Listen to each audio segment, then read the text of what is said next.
critics would say, why not view it as this is just coming from Joseph Smith's environment and his culture, and him orally dictating this, and it's showing like his fingerprints on the text. Like, why for you do you not find that a compelling explanation for how the Book of Mormon came to be?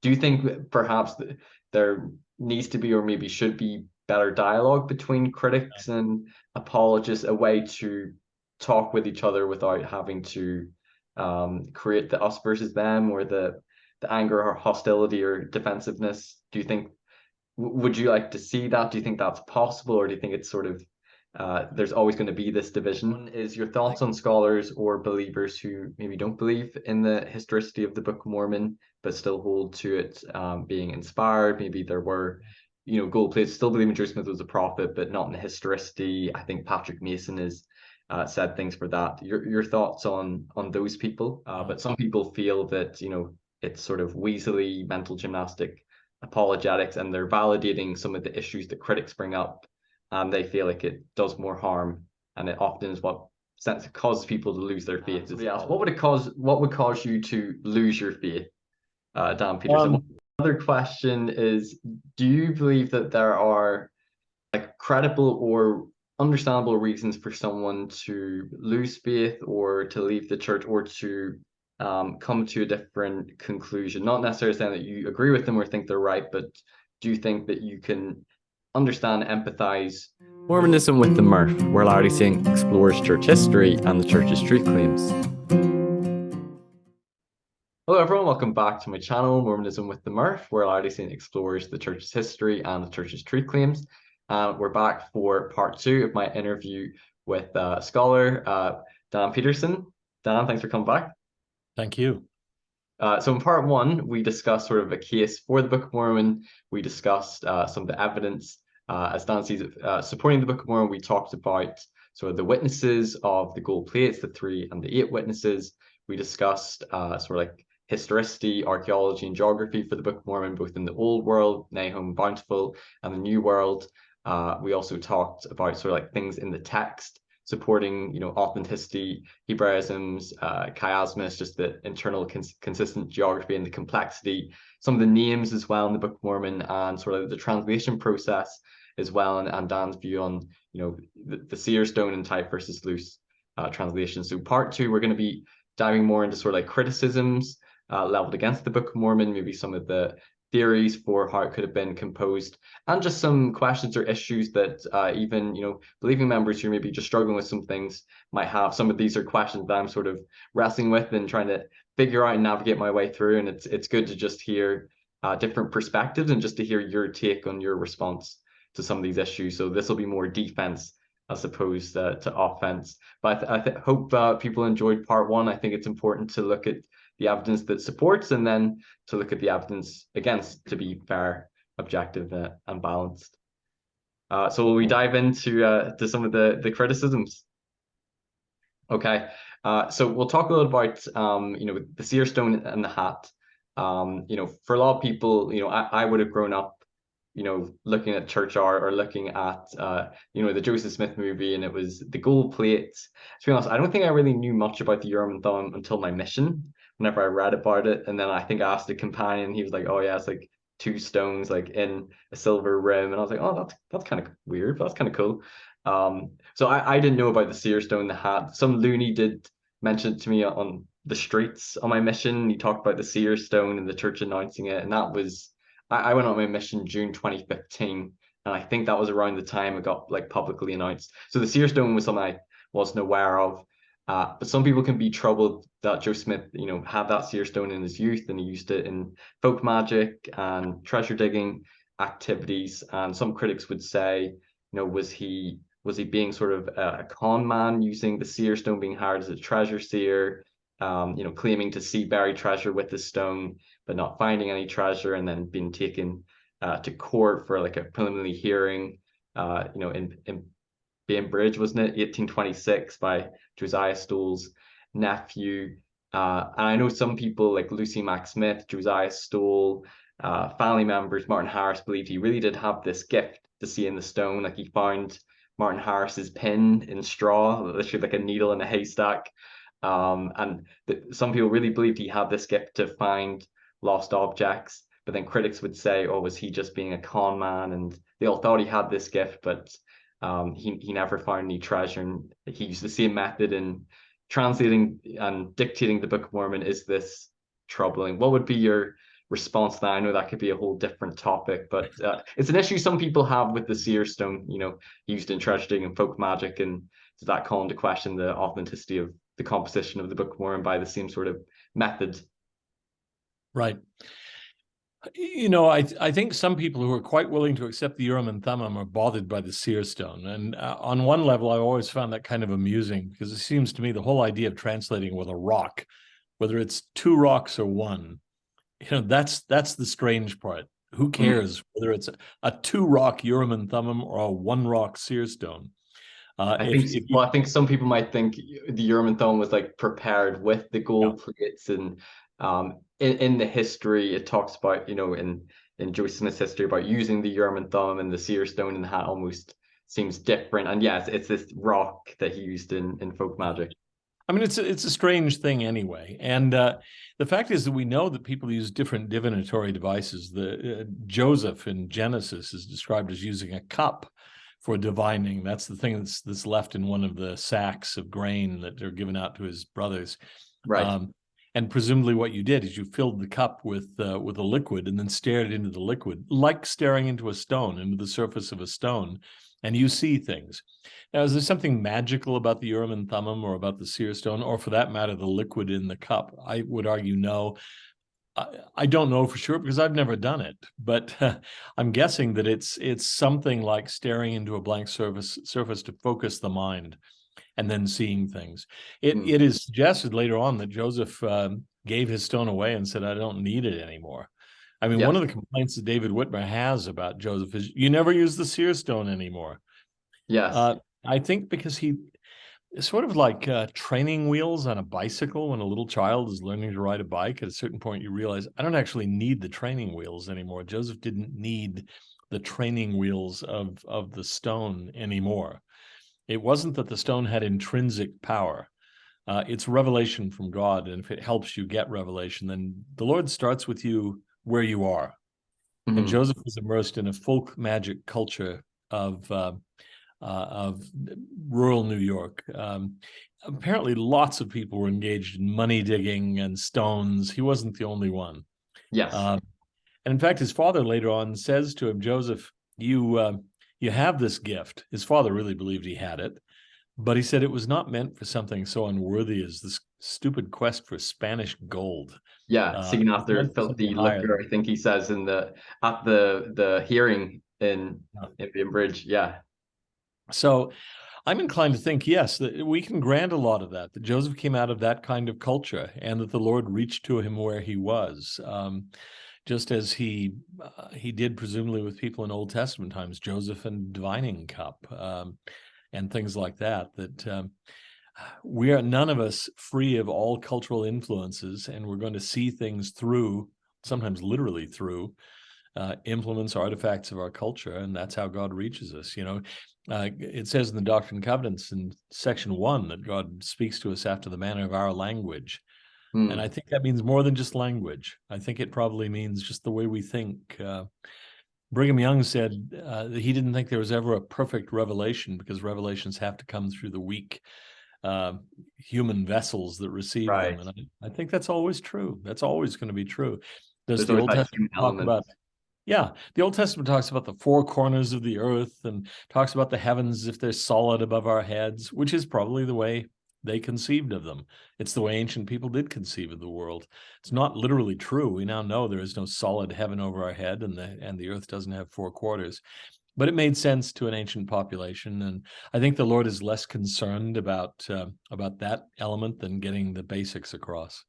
Right. Yeah, because you speak in people according to like their language and in their culture, and seer stones and treasure digging, that was part of his environment, his culture, and that the Lord could have used that. Now, I know a critic might say, well, there are those people that believed he did have this gift to see in the stone. There are other people that claim to be seers in the area, so it wasn't completely unique to Joseph. Do you believe he did have this gift to see things, to find, lost objects? I think his family members believe that. Do you believe that he had There that are gift? accounts suggesting that he did have some sort of gift like that. And I don't rule it out because I know of modern cases like that. There's a book that I can't even remember the title of it or the author. You just reminded me of it. I loaned it out to a neighbor years ago and never got it back. So I'm now going to have to track that down. It was written by a woman who was a psychologist at Berkeley, the University of California at Berkeley, who was convinced that there were actual cases of people being able to see things at a distance.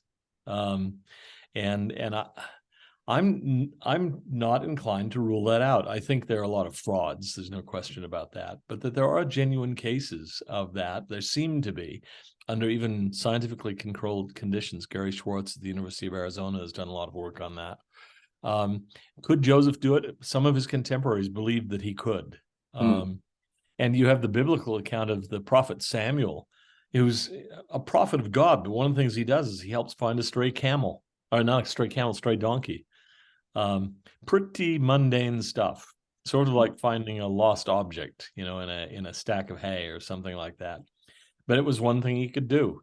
A person who's inclined to that kind of intuitive perception might be particularly prone in some ways to receive intuitive revelation from God. And what are your thoughts on his treasure seeing activities? And because they believe that there was buried treasure, and some of them believe there was like guardian spirits, and they were having to they needed a seer to see it and almost do like these magical rituals to obtain it. Dan Vogel talked about that with me, and that Joseph Smith claimed that he could see treasure, but no treasure was found. And some people thought, well, he's a fraud. Was he conning people? Like, do you believe he could see treasure, or was he just immersed in this magical folklore as well? I do remember reading a statement, I think it was to Alba Hale, and I thought there's maybe some validity to it, where he said that Joseph said to him that all this peeping in stones to see buried treasure is kind of nonsense. He'd been deceived in it, but being a seer is a gift from God, and perhaps part of me wonders, did Joseph realize that maybe this doesn't work? Maybe he was misusing his spiritual powers, but didn't seeing. Like, what's your thoughts? Because I haven't really fully worked out in my head how I view him having the seer gift with treasure digging. Yeah, later on he says, when someone asks him, "Weren't you a treasure digger?" and he says, "Well, if I was, I never made much money at it." I think he did realize that it was a dead end. It was not a way to go. But I think it was because he had a genuine gift that people recruited. Why him?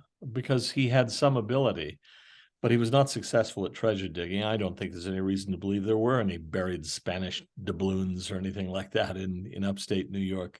It was just kind of a craze that went across the countryside, and lots of people, including respectable people, much more than the Smiths were involved in that kind of thing. And he gradually, if not gradually, maybe suddenly separated himself from that kind of culture and ruptured with them to the point that they were jealous about him. I think it's striking when he claims to find the plates, his treasure digging associates are quite confident he has the plates.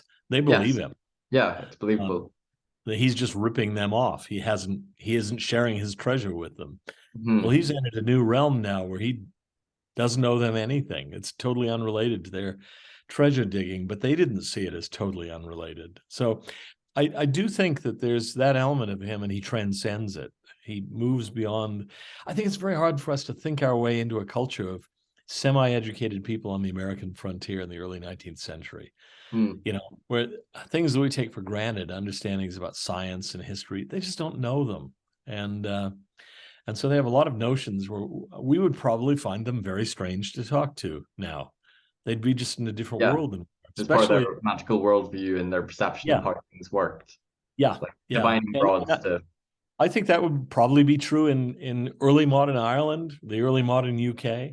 Yeah. If you talk to some of these people, they would have very different notions about medicines and poultices and what causes illness and the things that are going on in churchyards at night and things like that. Just very strange ideas. So you think this might have been Joe Smith just being immersed and influenced by his culture, by the magic folklore?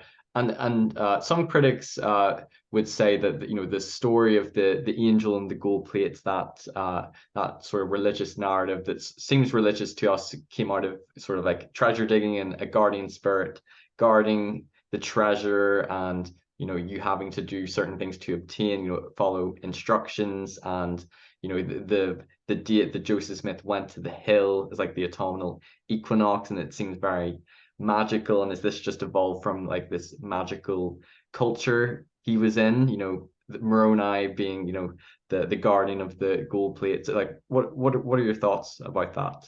I don't doubt that Joseph might have still been thinking somewhat in those terms. We can look back at it now and say, well, the autumnal equinox is also significant in Judaism. I mean, it goes way beyond provincial frontier money digging culture of New York. Mm, The equinoxes, the solstices, and so on were really important, and not just in magic, but in the Jewish calendar, in ancient calendars all around the world. They had deep significance and so on. So there's more to it than just the treasure digging culture. But did Moroni sort of fit the treasure guardian image? In a way, yes. I But think there that's again, certainly how maybe some people interpret it.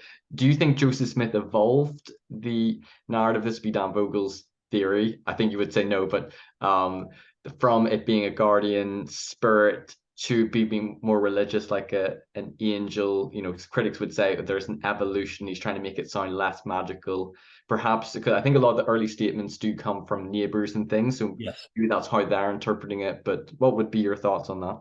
I think that's how they're interpreting it. I think because I believe the angelic appearances really occurred, that Yes. there wasn't an evolution there, but it was sort of consistent with the kind of thing that he expected in a way. He wasn't Mhm. as shocked by it as maybe he would have been had he not been prepared by the idea of spirit guardians of a treasure and things like that. But it's sort of like the question someone asked me just the other day about whether I didn't believe that the whole story of Jesus and the resurrection came from Osiris in ancient Egypt. And the answer is no. I believe the resurrection really occurred. I think the evidence is very good for it. I think that it rests on solid historical evidence. But was Osiris a sort of forerunner? Could an Egyptian potential convert to Christianity say, "Oh, this reminds me of Osiris," and then listen to the story of Jesus with that in mind? Yeah, absolutely. We Hmm. all come to our religious beliefs through the prism of the culture that we inherit, including people born into the church who probably have a very different notion about some things than we would have if we'd been raised in the 19th century, or than we would have if we were raised in, I don't know, 20th century Bangkok. I can well imagine that people coming at the church from different directions have different cultural backgrounds that help them to understand. I mean, I'm told that for some people in Asia, the work in the temples of genealogy and family history has a very different sense to it because they're so focused on the ancestors and ancestor veneration than it has for us. It doesn't mean that it isn't a true principle. It means that we're all going to think about it in different ways. Hmm. Yeah. And I think I remember from reading Richard Bushman's book, Rough Stone Rolling, he talked about how what could prepare Joseph Smith for, you know, visions of angels and gold plates, and translating through, you know, special lenses or a seer stone. Dan, you could view the magical worldview and this treasure digging lore about guardian spirits perhaps was preparation for that Yeah. part of his culture and his environment. Yeah, the early Christians saw some things in Jewish thought as preparation for Christianity. Eusebius wrote a book called the Preparatio Evangelica about the things that prepared for the coming of the gospel. And they saw elements of pagan culture as preparing people to accept Christianity. I think you can view it that way. You can view the traditional magical culture as doing that for some people.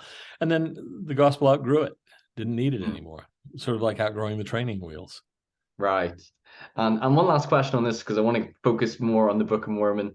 But do you think that Joseph Smith was trying to downplay his involvement in magic and treasure digging? You know, he's referring to, you know, translating the Book of Mormon, you know, with the Urim and Thummim, and not really emphasizing, you know, the seer stone. And I remember in, I think it's Doctrine and Covenants 8, it talks about like Oliver Cowdery having like the gift of Aaron. And I remember wondering as a missionary, what the heck is this gift? Because I thought it was like a spokesperson, but then it talks about like you will hold it in your hand and it's told you many things. I'm like, what on earth is this? And in the Book of Commandments, it was the gift of the rod, but then it was changed to the gift of Aaron, making it sound like more biblical and trying to almost move away from the magical elements. Yeah. Do you see that perhaps in the history Yes. narrative? I think Joseph probably wanted out to leave it behind a little bit because he had Seems a bit outgrown it. superstitious.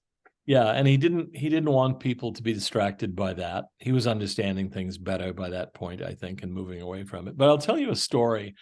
I've told this before, and it always gets me wild derision from critics. I'll tell you my own experience with a dowsing rod. I had one Okay. once, and it unnerved me then. It unnerves me still. I came into my family ran a construction business. I came in one day. My brother was standing there, and he had two metal rods, wires about the thickness of a wire coat hanger or something like that, and they were about 2 feet long. I would say 2.5 feet long. Turned down on one end at a 90-degree angle. He said, "Hold these in your hand very loosely. Let them have free play. Walk across the office floor." I did. I let them just go where they wanted. Didn't do anything until I reached a certain point on the floor where they crossed, and then they fell apart again. I said, Hmm. "Okay, that's really weird. I'm going to walk back and do it again." And they did the same thing at the same point. I'm pretty confident. As hard as I could, I tried not to influence how they moved. I really was bothered, very bothered. I said, "What's going on?" He said, "Well, there's a water pipe under the floor right there." And I said, "Okay, so a metal pipe, it's something to do with magnetism." He said, "No, it's not metal, it's clay right under the floor." Well, for the rest of the day, anybody who came in, I would hand them the rods when I was in the office and say, "Walk across the floor and let them play." It worked the same way for everybody I gave it to, except one person, the mechanic, who had huge hands and I think didn't really let them go. Hmm. I've said, okay, this is my one experience with water witching, and it worked. Now Right. I'm now portrayed as dowsing Dan and all that sort of thing, because I had this experience. I don't draw any great conclusions from it, except to my complete surprise, because I'm very much a person of the Enlightenment Yeah. who's into science and that kind of thing. I did not Almost expect it to experiments. work. I Yeah. I I just I'm shocked that it did. I've never tried it since, but I can't deny that it happened. It's just weird beyond all expectation.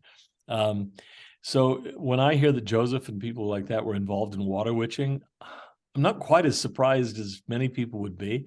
And I have a good friend who also did water witching growing up in Arizona. He would look for water wells, and he found them consistently using divining rods. And now, this is not your typical, he's got a medical degree and a law degree from Stanford. He was a Rhodes Scholar at Oxford. He's not a country rube, but he says, "Oh yeah, I use divining rods all the time. We found water wells in the desert with those and almost never were wrong." I say, "How do you explain it?" He says, "I don't. I don't Hmm. even, I have no theory for it." Wow. Um, but he said, "I grew up doing it and it worked." And I've talked to several other people like that. So I look at the magic worldview that Joseph came out of, and I think, well, okay, weird and foreign to me, but not quite as foreign as I might otherwise think, because I had this one, to me, genuinely disturbing experience.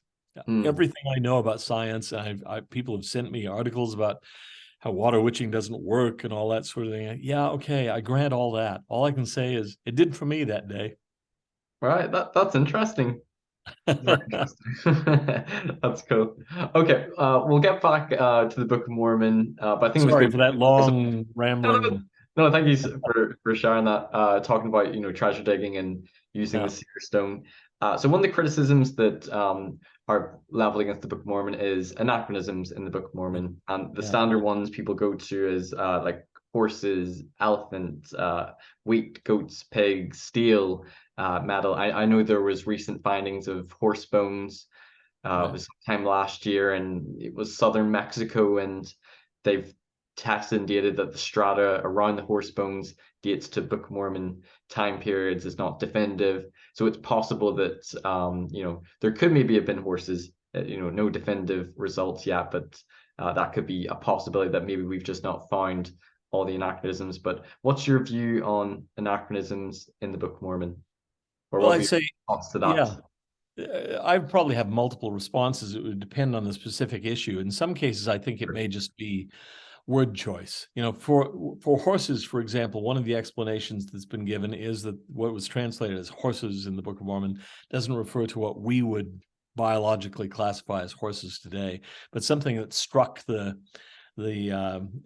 Nephites as close enough to horses that they used the term for This is horses. lone shifting, isn't it? Yeah, loan shifting. So, and that definitely occurs. I mean, um, the Romans referred to elephants as Lucanian cows, and they're not cows in any Mm. sense we would recognize biologically, but that Romans thought they were somehow like cows. And then, of course, we all have what are called hippopotami. We all know that, the hippopotamus, which literally means a river River horse. horse? Yeah. Yeah, that's what the Greeks thought they were like. Now I look at them and think, how can you think of a horse? But the Greeks did. They called them river horses. And that even shows up in German today. German word for hippopotamus is Nilpferd, which means a Nile horse. So weird. Or people came to the North America and they saw bison. Strictly speaking, bison are not buffaloes. I mean, people use that term for them all the time, but they're not. But they called them buffaloes because they were sort of like water buffaloes, Mm. sort of, you know, that people were familiar with in Africa and, you know, North Africa, the Arab world, along the Nile Valley. So we use that kind of loan shifting all the time. I mean, English is full of it. There are little animals in the Midwest called prairie dogs. They're not even remotely dogs. Right. I don't know what they are. They're related to squirrels, I suppose, or chipmunks or Some sort something of like rodent. that. Yeah, they're rodents. But prairie dogs. So could the Nephites have seen these and said, horses, good enough? Well, maybe. The other explanation is the one you've already sort of touched on, which is that horses may have survived historically longer than we had previously thought. And there's now some reasonably good evidence, as you say, not definitive yet, but reasonably good, that there were horses during the Nephite period. Now, one thing we have to know is that in the Book of Mormon, horses aren't used very much. They don't show up very often, and they're not a horse culture like the Comanches or the Apaches of the American plains, where they practically lived on horseback, or the Mongols, who are described as parasites on horses sometimes, because every Mongol soldier would have 2 or 3 horses. One he was riding, and 2 he was leading behind him. That's not described in the Book of Mormon. They may have even been eaten, for all we know, or used to pull some sort of device, a travois, they call it, you know, just pulled through the wilderness or something. I mean, but there does seem to be evidence now that horses did survive into that period. So that's really quite interesting. I would say generally, as a general rule, that anachronisms can be looked at as linguistic issues, but also I wouldn't ever say confidently, well, we haven't found it, therefore we never will. Right. Because we do find things occasionally, and you may find them only rarely. I mean, one of the amusing things is that, at least as far as a few years ago, I haven't checked recently, I mentioned the Mongols, who traveled with thousands, tens of thousands of horses. We've never found horse bones in a controlled archaeological dig of any Mongol site. Never. Now, I don't know why, but we just haven't. And yet we know from literary accounts, we can't possibly doubt that they had thousands and thousands and thousands of horses, but we just don't find them. Mm. That's interesting. I think you know, things like barley and cement, those things have been found. So you're saying that you know, there's been less anachronisms over time with the Book of Mormon. What was once Yeah. considered anachronism, it could possibly be found, and then you would lean to others could be more the translation. Yeah, yeah. And you know, it's hard to know in any given case. I would always play with the linguistic idea. For example, chariot, you know, that's been mentioned as an anachronism. But what exactly does a chariot mean? The root meaning is simply something that carries things, or that you can ride on, or something. It doesn't have to be a chariot in the style of Ben-Hur. It can be something else. I mean, heck, they use the same word chariot for Israeli tanks today, the Merkava tank. It's not a chariot at all like Ben-Hur's, but that's what it's called. Right. So it's us as we read it, we might imagine in our head what it must look like, but Yeah. that may not have been what it looked like to them. What about like metals, metallurgy? Whenever I talked to Brent Gardner, he said that's something that's maybe a bit of a problem. There's not evidence that they found in Mesoamerica for that. Yeah. It's like still an outstanding anachronism. Any thoughts on that?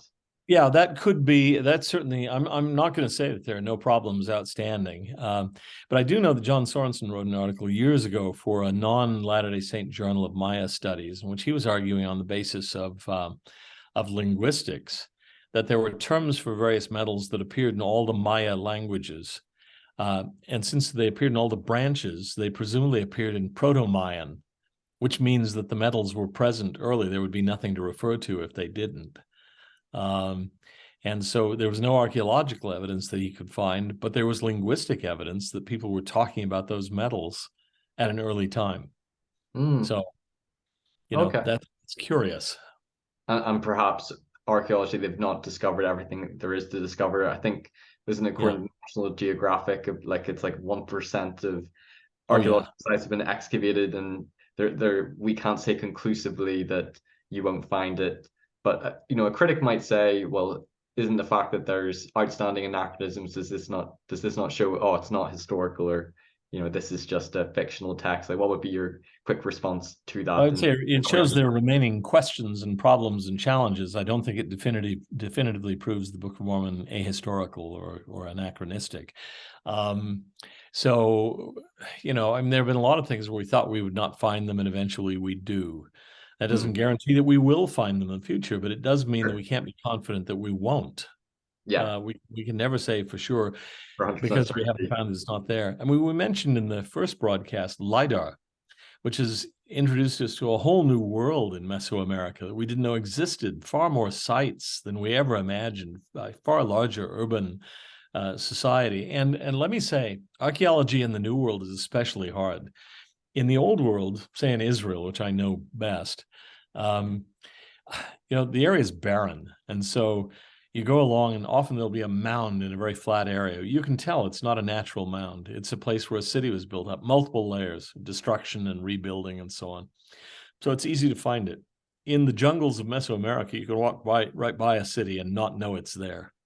You start excavating it, you leave for a season, come back, and the jungle has grown over it again. Right, And yeah. we don't even know, didn't even know they were there.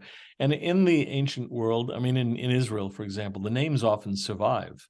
The name of Jerusalem has almost always been attached to that site. We know where it is. But we don't know the names of a lot of the sites in Mesoamerica. The names will be something like 3 Frog, 2 Cloud. What is that? We don't know. Does that mean it's not Zarahemla? No, we have no idea what it was. And we don't have a Bible-like guide to the cities. We don't know where to look. So in the biblical world, in Israel, in Egypt, in Syria, and Jordan, archaeology is difficult. In Mesoamerica, it's far more difficult. It's just hard because you can't see things as well. And we don't have that nice archaeological guidebook, the Bible, to help us out. We don't have a lot of inscriptions. Right. What would be your response to, I know I listened to an interview with Michael Cohen. He talked about things that are sort of in Mesoamerica that should be in the text of the Book of Mormon that aren't. I can't think of how, maybe things like turkeys, jaguars, cacobings, things like that, which, they should be talking about in the Book of Mormon. I know maybe this may not be your specialty, but any thoughts on that? Have you heard that criticism? Yeah, I have. I think that's a legitimate criticism, although I wonder, did the Book of Mormon authors intend to write about turkeys? I mean, is that really high on their list of priorities? They don't talk about most of the animals there. Very rarely talk about animals, about the flora and fauna. So I don't think it's high on their list of things to talk about. But yeah, that's a criticism. I mean, I would see that as an argument against the Book of Mormon. I don't think it's a decisive one, but it's there and it's something to take into account. Okay, great. Let's talk a little about, and these are probably what I would say is going to be the weaker critical arguments, but I just want to bring them up. They're in certain documents that, like the CS letter, and some critics have talked about, was he plagiarizing or influenced by other books in his time? maybe start with, View of the Hebrews, written by Mhm. Smith, who was a minister, I believe, it was the early 1820s, was it 1825 or so, when he wrote View of the Hebrews about the 10 lost tribes who traveled over to the Americas. And, there's a light-skinned race and a dark-skinned race, and, there's wars, and they quote Isaiah, and that there's like a Christ figure, Quetzal, quote, I always say the name wrong. And critics would pointed that there's some strong parallels between the two books. B.H. Roberts showed some of the parallels, and could this have been an influence for the Book of Mormon? Perhaps Joe Smith could have been influenced by this. What's your thoughts on the view of the Hebrews? Could that have Yeah, been sort of like a source for the outline of the right. book? I don't think it fits the historical outline at all. And I've read View of the Hebrews, and of course I've read the Book of Mormon, and I think, yeah, these are two quite different works. They do have some superficial parallels, but Mm, even when you say View of the Hebrews quotes Isaiah, yeah, it does typically, but it's not the same passages. right. And so what seemed like parallels turn out to be unparallels in a way. And the 10 lost tribes. Well, right, but the Book of Mormon doesn't make anything of the 10 lost tribes. It's not the 10 lost tribes who come to the Americas. It's not even a tribe. It's Lehi and his family, or Mhm. earlier the Jaredites. So yeah, there's some superficial parallels. Also, there's I would say little or no evidence that Joseph Smith was aware of View of the Hebrews until after the Book of Mormon was published. Right, because I think they cite it in an Ensign article to support. Is that correct? I Yeah. think I have a memory of that. Yeah, Um, Joseph thought, oh, good, here's somebody else who seems to see things the way I do. I mean, if he'd cribbed from it, I think he would want to hide any knowledge of it, not call it to right. people's attention. And we touched on this in the last interview, or in the last part, but some critics would say that, oh, well, maybe both of these books were influenced by the environment and the mound builder myth. So yes, he probably wasn't plagiarizing or taking from View of the Hebrews, but there was this belief of, maybe the American Indians descended from Israel, and there was this white skin race that were sort of wiped out by these savage Indians because they couldn't have built all these mounds, and that the story of the Nephites and the Lamanites, Lamanites being cursed with dark skin, could have come from the mound builder myth. What's your thoughts on that? Well, I have no doubt that there are some people who are intrigued by American Indian antiquities who would read the Book of Mormon because of that. But the Book of Mormon doesn't really tie in with the mound builders very well. And Joseph was especially enthused when he read James Lincoln Stevens, was John Lincoln Stevens, um, his incidents of travel in Chiapas and the Yucatan, when he read about advanced civilizations in Central America. It Yes, wasn't yes. the mound builders that thrilled him. He thought, at last we've found something that seems to substantiate the Book of Mormon. I mean, he Hmm. was looking at a very different place. Right. Yes. No, I do remember that. What are your thoughts on we'll maybe come to DNA next. Well, actually, no, because I want to ask you about the late war and first book of Yeah. Napoleon, because there's some similar phrases quoted by, in the CS letter, other critical documents, that, oh, is he just taking from these phrases? I know there's ellipses between them. What's your thoughts on that when critics Yeah, recite? the ellipses are really important, I think, because sometimes the Yeah, phrases are yeah, quite far apart. They aren't yeah, really as parallel as people want you to think, I think. There have been some studies, word analysis, word print analysis on View of the Hebrews and the late war and so on, showing very few similarities, quite distinct differences in the yes, voice between the Book of Mormon and those books, suggesting that the influence just isn't there. I mean, is Joseph Smith translating into language that's comprehensible to early 19th century Americans? Yes. So there are going to be some phrases that overlap, probably. I mean, you get a book that's long enough, it's going to. I've mm, sometimes thought, look, I could take Cicero or more in my specialty, some medieval Islamic text, and translate it into King James English or something. It wouldn't say anything about what the underlying text is. It might mm, have phrases that are very similar to somebody else's translation. Wouldn't mean that there was any influence. It would just mean that we're translating into the same language and the same culture at the same rough time. right, gotcha. Yeah, and the ellipses are important because it's, in some cases, it could be pages in between, Yes. I saw that with Brian Heels. He did a video on it, and we did an interview. And yeah, sometimes pages in between, and you could say, yeah, the King James Bible is the religious language of the day, and they're both speaking in that King James Bible language, and that's why it might sound Yeah, quite similar, but they're quite superficial. And yeah, I think it's just not strong to say that one's plagiarizing right, the other. right.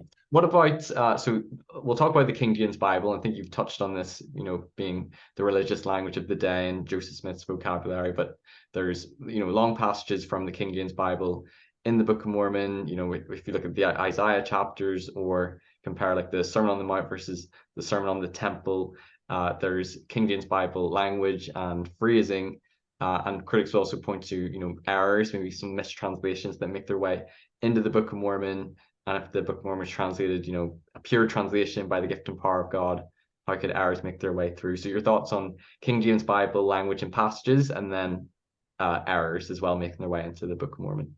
Yeah, again, it was the language of the day. I think if Joseph had translated the Book of Mormon into contemporary early 19th century English, people would have said, immediately that we know this is a fraud, because scriptural language is the language of the King James. I mean, now that we live in an age of modern translations, we're not so fixated on that. But I don't think any non-roughly King James-ish text would have been accepted as scripture in the early 19th century in America. Right. So that it is filled with that kind of language doesn't bother me a bit. As I say, I could take a text from any era where I have the language and translate it into something like King James English. That would say nothing about the original text or its provenance. It would say something about the culture of the translator that he could do Right. this. Because I think for some Latter-day Saints, you can grow up with a very simple view of scripture, not even maybe understanding translation, always thinking that this is how God speaks in King Yeah. James English. Yeah. Well, the fact is that there is no perfect translation. I'll tell you a story from my graduate school. It so happened, it happened on the same day. I was in a class on Arabic poetry, one of the most miserable experiences of my graduate career. I was the only non-native speaker in the class. It was really a struggle to keep up. But I remember at one point, for some reason, the professor mentioned a famous translation of a medieval Iranian poem called the Rubaiyat of Omar Khayyam, which was translated by Edward Fitzgerald into English in the 19th century. And he described it as, without question, the most dishonest single translation from a Middle Eastern language into English ever done. Because the fact is that Fitzgerald, who was a very good poet in his own right, basically created a poem in English based on these Persian fragments from Omar Khayyam. And but it became a very popular poem in English. And so you could make the case that if you go back, if you try to use Fitzgerald's translation to help you understand the Persian original, it doesn't work. He's changed it so wildly. That afternoon, I was in a seminar on Persian poetry. And for some reason, I was the only person in common between those two classes. The professor all of a sudden began mentioning the translation by Edward Fitzgerald of the Rubaiyat of Omar Khayyam, which he described as possibly the greatest translation ever done from a Middle Eastern language into English. Why? Because Fitzgerald had created a great poem in English that conveyed the spirit of the original. Right. Now, I thought to myself, this is really interesting because they're both right. It's totally dishonest, completely inaccurate, doesn't represent the Persian at all, literally. But it's a great translation because it conveys the spirit of the Persian original brilliantly in a great poem in its own right. So whenever people say, is this a good translation? My question is always, what is the purpose you want for the translation? Right. Is it word for word? Is it sort of functional translation, conception? If you're translating, if you're translating instructions for working on an engine or building a child's toy or something, you want it really accurate. You don't care about literary quality. But if you want a translation of Shakespeare, I read Shakespeare once, a little bit of Shakespeare in German, and it was very well done, but it wasn't Shakespeare. It was workmanlike, it was clear, but Shakespeare's genius is in the language, and the German translator couldn't do that at all. And so I thought, on one level, it's a really good translation. On another, it stinks. no one reading this in German would ever think Shakespeare was a great poet. And so, it's a matter of what you want. So does the Lord care about minute accuracy in the prophecies of Isaiah, getting carbuncle right or something like that? I'm not sure he does. Maybe for that, the King James was just fine. There are a couple of places where the King James Isaiah differs from Book of Mormon Isaiah. Yes, that's right. The Book of Mormon Isaiah actually fits Dead Sea Scrolls Isaiah, which is the oldest Isaiah text we have. Just a couple of passages like that, but they're really interesting to me. And so maybe that was a passage where the Lord did care. But on the whole, could Joseph have even gotten out of King James Bible at that point? Maybe he did. Maybe he said, look, I got chapters of Isaiah coming. Translation is really hard work. Let's just copy these, unless the Lord tells me, nope, not that verse. So I don't know. We do know that Joseph apparently didn't have a translation or a King James Bible with him at first. But then at a certain point, they go and they buy one, which suggests they didn't have one before. Right.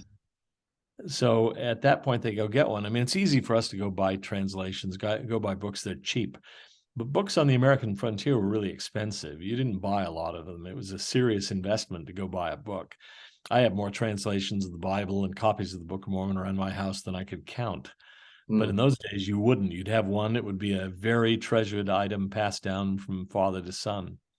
So for them to go out and buy a Bible is a significant thing. It suggests to me they didn't have one when they started. So you learn about the possibility that a Bible might have been consulted or used in the Isaiah chapters, maybe. It's possible, although the evidence doesn't support that. I mean, it doesn't refute it, but no one talks about having a Bible present.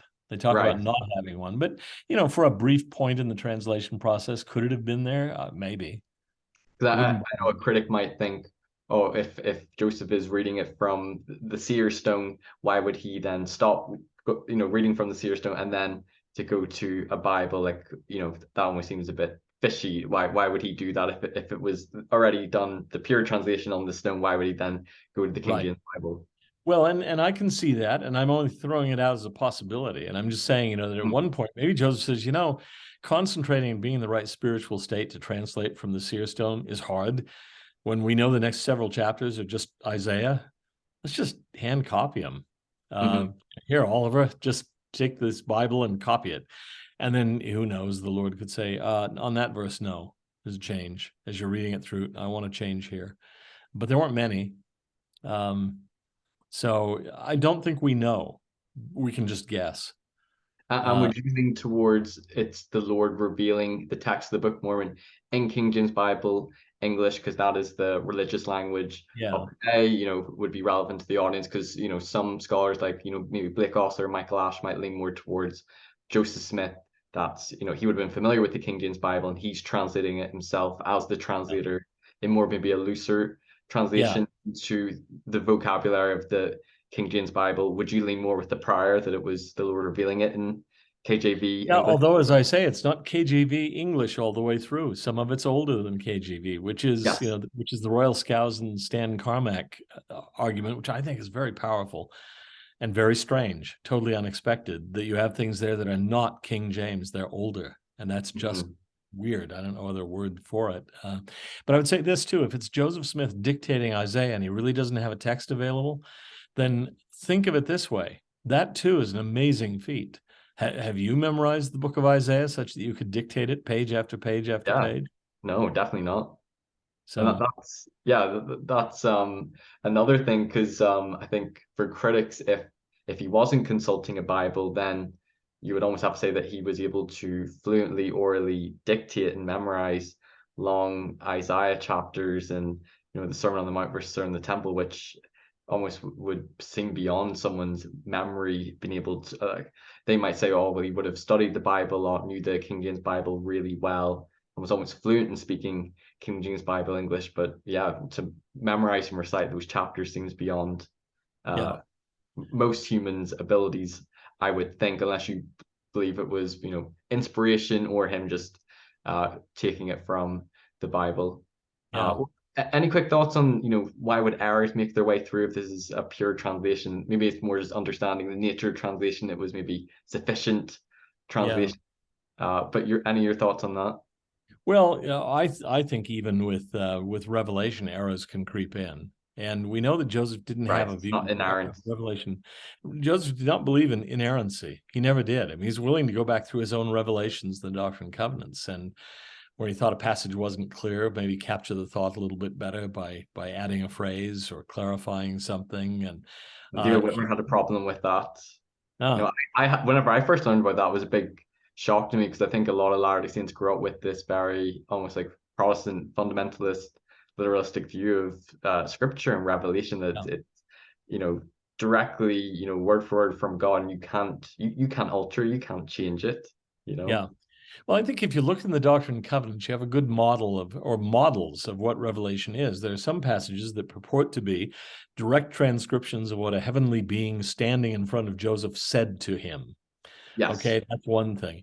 But there are others that are revelations given through the prophet Joseph Smith, where, as far as I know, it's him clothing in language the impressions he had. Hmm. And he feels perfectly free to go back afterwards and say, I didn't get that right. Here's a change. We know with Section 76 that Joseph and Sidney co-wrote Section 76, trying to express what they'd seen and so on. They felt that yes, they were recording a revelation, but it was a revelation of something they saw. Right. Their vision, yes, of Yeah, the trying to get it down on paper is story. a different matter, Yeah. and it's not necessarily inerrant. Right. Yes. No, that's a very good point.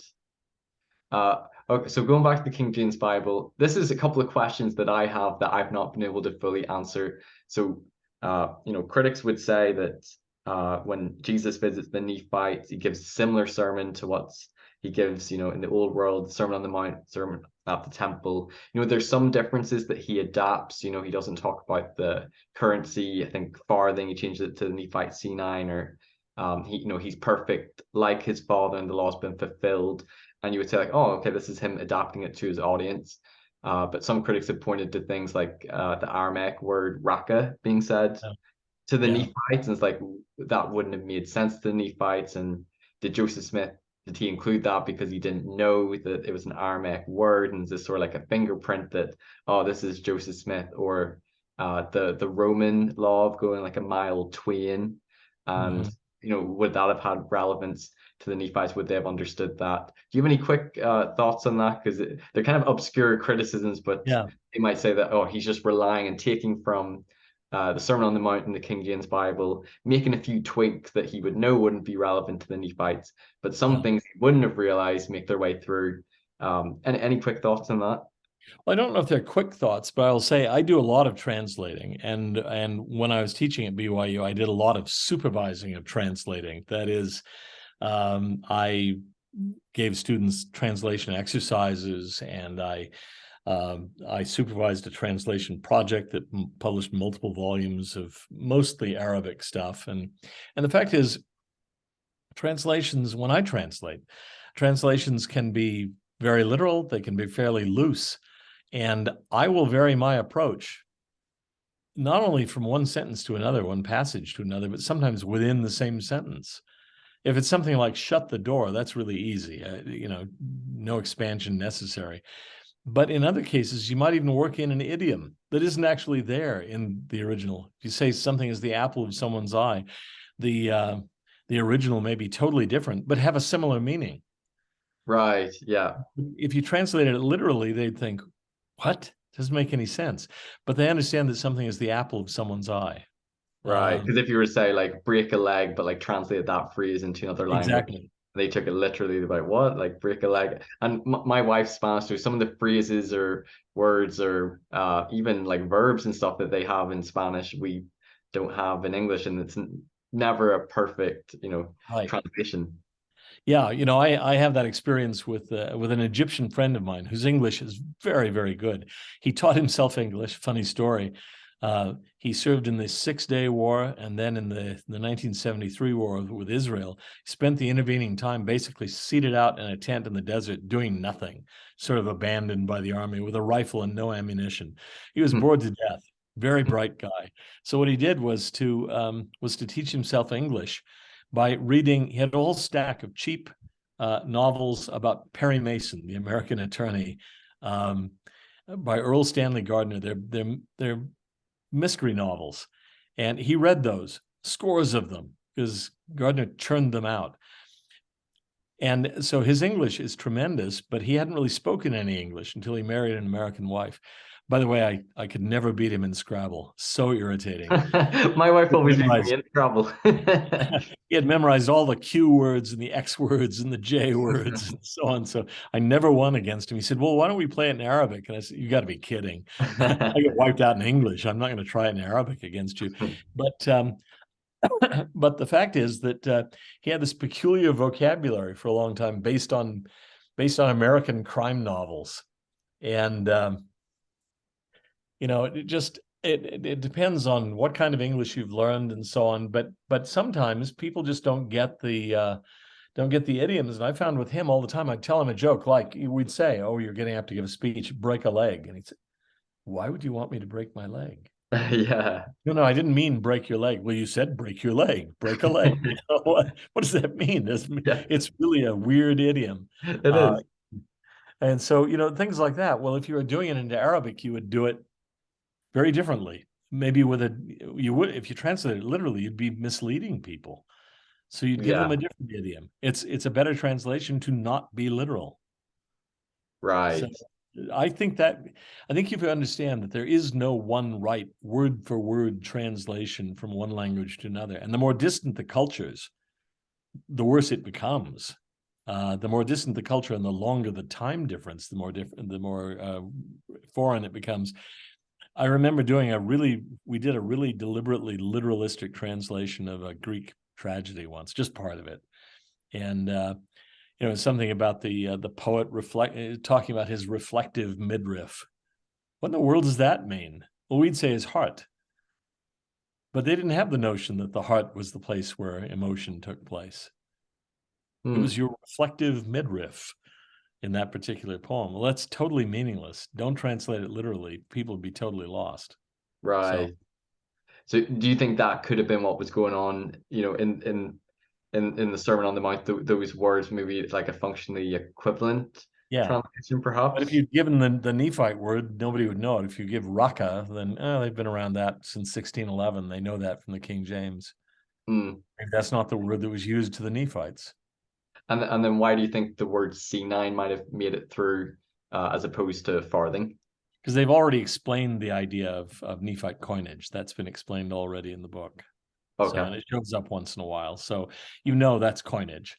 Or frankly, today, as you say, farthings shall not come out until I was paid the uttermost farthing. For an American, I don't know that the people in the UK or the British Isles would understand it better than we would. But for most Americans, yes, farthing? What the world is that? Yeah. Or even a penny. Penny is used several times. A woman who looks everywhere for a lost penny. We'd think, you're kidding. I don't even pick them up off the ground. They're not worth bending over for. Yeah.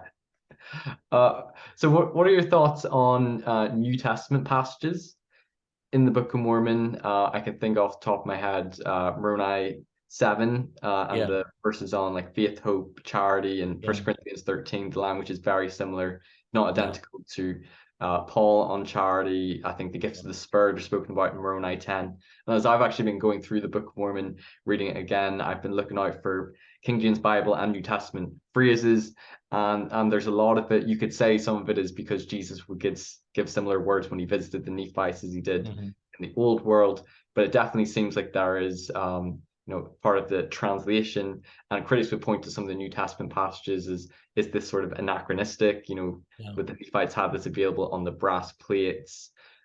You could say that this is Moroni or maybe Mormon redacting it and inserting sort of New Testament language, but it probably points more to Joseph Smith as in the translation, or the Lord revealing New Testament passages in the translation. But to some, they say is this a textual anachronism because Joseph Smith would have had access to these New Testament passages and he's including them in his oral dictation, and it's just very fluently interwoven throughout. Like I remember I read Blake Oster's expansionist theory, and I think there's a chapter of Jacob giving a sermon, and he was showing that there's all these allusions to different New Testament passages beautifully interwoven throughout. And to some, they might think that, oh, that's just part of the translation of Revelation, critics would think, well, this is clear, this is Joseph Smith taking from the New Testament. Do you have any thoughts on that?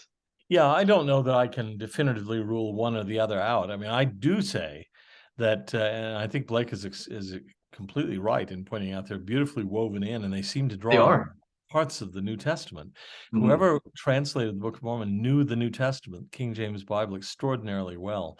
And I would say, as far as we can tell, Joseph didn't know it that well to be able to draw in those phrases from all over the place, just seamlessly, partial phrases in a verse and so on and so forth. Yes, yeah. It's pretty astonishing. If you were to publish an edition of the Book of Mormon with all of the biblical phrases tagged, there would be literally thousands of them, I think. Yeah.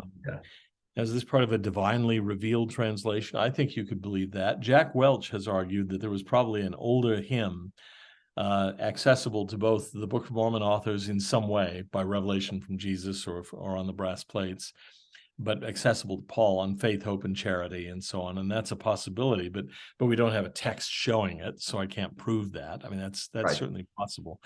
Yeah, but I can also see it as being a loose cultural translation.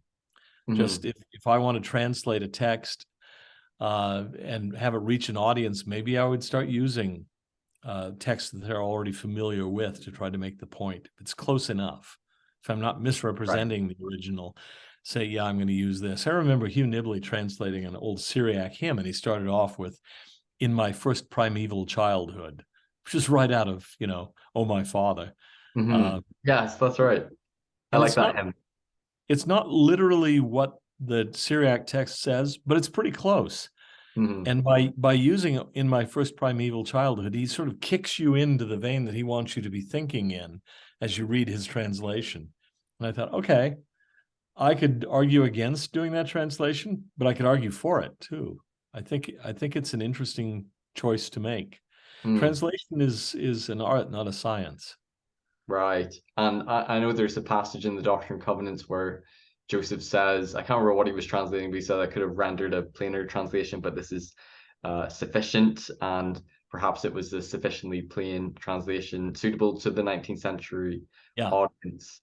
Now, a wee pushback on, did he know the New Testament really well? I remember reading in Grant Palmer's book, I think it was Doctrine and Covenants 4, and how, it's a revelation, so it's not in the Book of Mormon, but there's all these King James Bible phrases that are almost like beautifully interwoven together in the revelation. Now, you could say that was by inspiration from the Lord, but some critics might say that maybe he knew the Bible a lot better than what we think he did. I think that would probably have to be the naturalistic conclusion, is he must have known the Bible really well, memorized phrases, and then it was just coming out in his oral dictation of the text, whether or not you believe by inspiration or just from Joseph Smith, and that he must have known these King James Bible passages really well.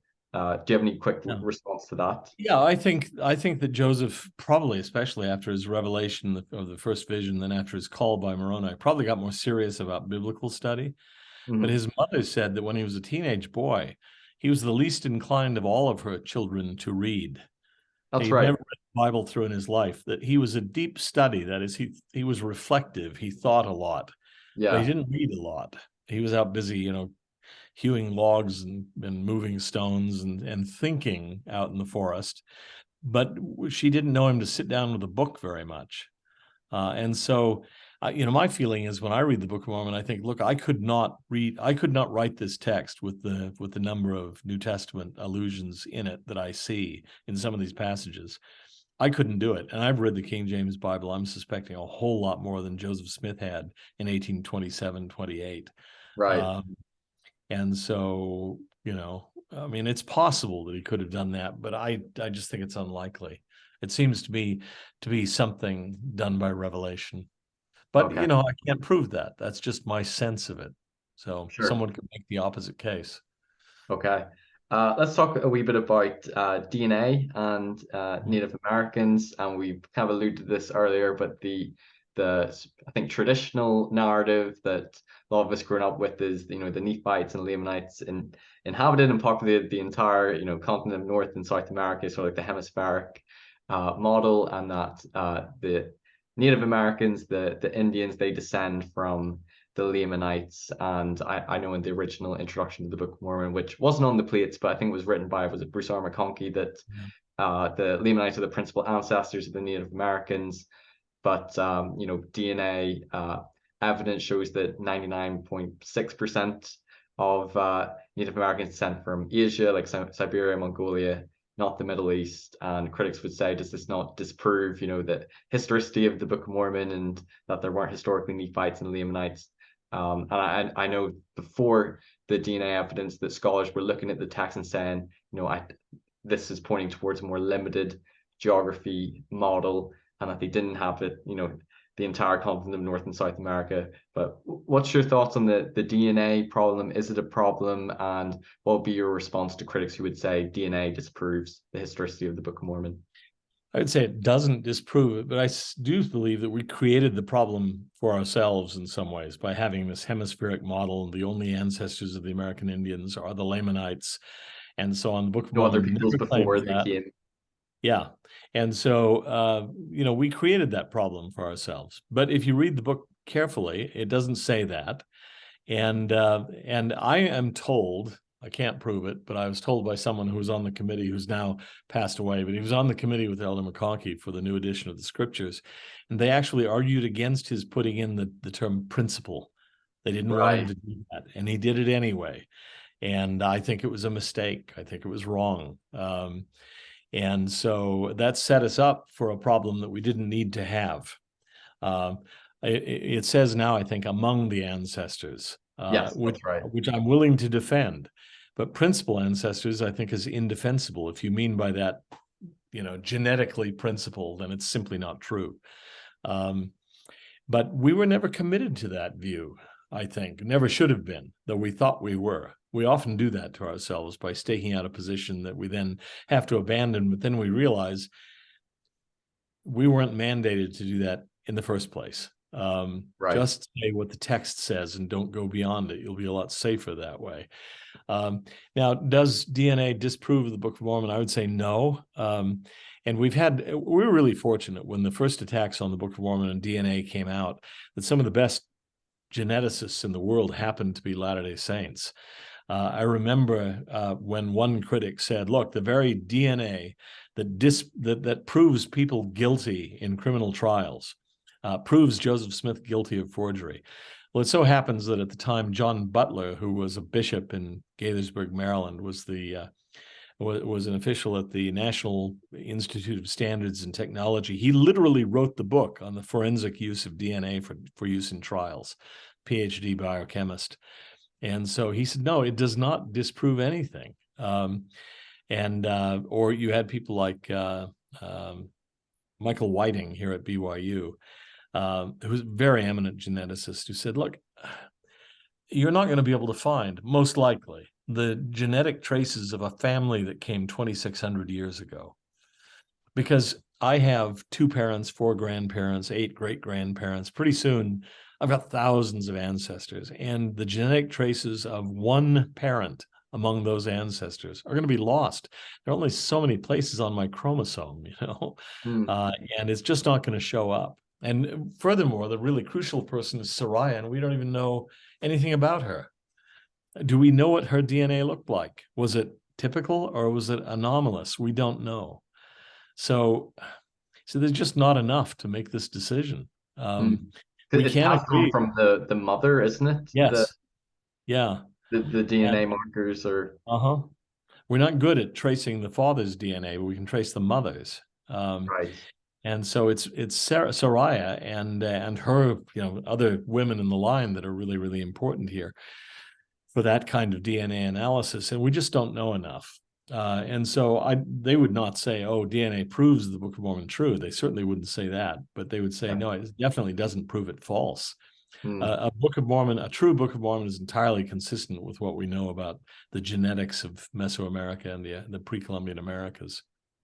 I think I mentioned this in part 1, but critics might say, and I think my simplistic understanding growing up to the text was, the Nephites and Lamanites populated the entire continent. They came to a land kept from the knowledge of other nations. It does talk about the Mulekites and then the Jaredites, 2,200 BC when they came, but it doesn't talk about explicitly other peoples or civilizations here. And they would also point to, I think there's a text where a verse where it says that they filled sea north, sea south, sea east, sea west. I might be butchering the verse, but something like that.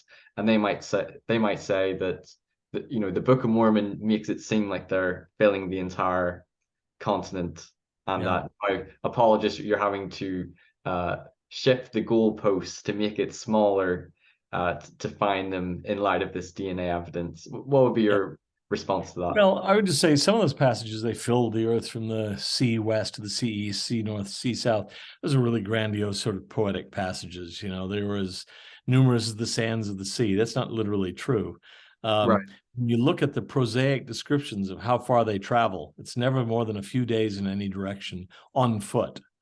And so we're talking about a few hundred miles max. That's their real world. Now, it may seem vast to them, to people who don't travel mostly more than 5 miles from their homes, but it's not really very big. It's certainly not continental. They had no view of the Western Hemisphere from a satellite. They didn't know what it looked like. It just, as far as they knew, they didn't have a bird's eye view of how big the continent was. Yeah. So I tend to see that language as more or less poetic. It was a really big area, and boy, there were lots of us and really prospering and that sort of thing. But when you get right down to the details, it's just not very big. The Nephite world is maybe 300-400 miles one direction and a couple hundred miles the other. That's it. And so this land that's kept from the knowledge of all others might well be a land that they had basically to themselves, but there were other people outside it. And when the Lamanites go out, remember, the Lamanites and the Nephites split. They're about equally sized groups. Within just a few verses, the Lamanites are so numerous, can't be counted. How'd that happen? Probably because they intermarried and mingled with other peoples. That's the only way to explain or account for it. Yeah. So for the Nephites, everybody out there is a Lamanite. That's their way. Like Iran, looking at everybody outside Iran as Turan. It's all just this they're all just foreigners. And we don't really care. We don't know much about them. They're all the barbarians outside the gate. And we know nothing of their history. We don't know the extent of their lands, and it's not our concern. Right. And so you don't believe that when it's referring to Lamanites, it's referring to the blood descendants of Lehi, because it talks about in the Book of Mormon, like gathering the house of Israel, and the Book of Mormon being written both to Jew and Gentile, but also to the Lamanites. And I know Heartlanders might point to when Joseph was traveling in Zion's camp, you saw a skeleton and was like, oh, this is Zelph the white Lamanite, and view this as like Book of Mormon lands. Well, that might refer to a period after the close of Book of Mormon history. Remember, it mentions Zelph, who's not mentioned in the Book of Mormon. He fought under the general Onondagas, who isn't mentioned in the Book of Mormon, on the plains of the Nephites, which aren't mentioned in the Book of Mormon. I mean, right. Who knows when this happens, this story of Zelph and so on. And the story seems to grow in the telling, by the way. It's more detailed as it's told later on by other sources. So what did Joseph Smith originally say? I'm not quite sure. But is it possible this person was a descendant of the Nephites or the Lamanites? Yeah, I would expect, as a matter of fact, that most, if not all, Lamanites, quote unquote, in the New World today are probably descendants of the Lamanites, the original racial ethnic Lamanites. But the traces of their DNA are so far gone that you won't find it. That doesn't mean they're not literally descendants. They might well be. There was a study that came out a number of years ago about Iceland, which is about as pure a genetic laboratory as you could want. I mean, it's very isolated, and not much intermarriage with people outside and so on. But they'd done a study, trying to remember the details now. They'd done a study of people in Iceland today and compared it to people who had lived there 3 or 4 generations before. And like 75% of the people who had lived in Iceland before did not seem to be genetically represented in the population today. Now, that was not because they weren't the ancestors. It's just because their ancestral DNA markers had been swamped out, in effect. You couldn't prove they existed, but we know they did. We have the genealogical records, the church baptismal records and everything. We know they were there. but you couldn't prove genetically that they ever existed. And that was in a very Right. isolated area, just, within the space of a couple hundred years. Right. So you're saying if there was civilizations, populations that were here before Lehi and his family came, and then they came, and then they're intermixing and mingling with all these other populations here, be very within a few generations, the DNA markers wouldn't pass on. Right. Or, Very likely not. And especially, as I say, Iceland is isolated and pure. They still speak almost the pure Viking language, and they look like the Vikings and everything else. But Mesoamerica was anything but that. I mean, constant invasions, including notably the conquest of the Spaniards. But long things before that, there were probably lines that went wholly extinct because of battles. And then also because of the diseases introduced by the Spaniards, which wiped out whole populations. I mean, I'm told, I don't know for sure, I was told once visiting Uruguay that there are no Native Americans in Uruguay who still survive. They were all wiped out by disease. right. Well, that's a pretty big genetic bottleneck right there. Yes. Right. And so I've heard critics say then, who are the Lamanites? And when Joseph Smith received revelation to go to Missouri to convert the Lamanites, and their understanding was that, the Lamanites, these are the blood descendants of Lehi, from the branch of the house of Israel. But who are the Lamanites then? What would be your thoughts to that? They would say, like, we don't know who the Lamanites are, and converting them back into the church. I'd say we probably do have a pretty good idea. I think most of the Native Americans are probably descendants of the Lamanites, but not in a way that we genetically prove. I do think it's interesting. I remember once John Sorensen told me an interesting story about going to visit with Boyd K. Packer, the Quorum of the 12. Right. And Elder Packer wanted to read through what I think was still at that point an unpublished manuscript of his Ancient American setting for the Book of Mormon. Elder Packer had read it through very carefully. I know that he did that because he once had me up for a similar adventure at his house where he'd read through something I'd written. He'd read it twice. I had no idea that he would do that. It was heavily annotated, and he had lots of really good questions. Wow. But he was talking to John about that, and he said, so you think that this all took place mostly in Central America? And John said, yes, Mesoamerica. So Guatemala, southern Mexico, I think that's the heartland of the Nephites. And Elder Packer paused for a little while and said, he said, that might explain why we've worked so hard among the Native Americans of the United States area, and we've had relatively little success. In Central America, we practically have to fight them off with sticks to keep them from joining the church in such numbers that they overwhelm us.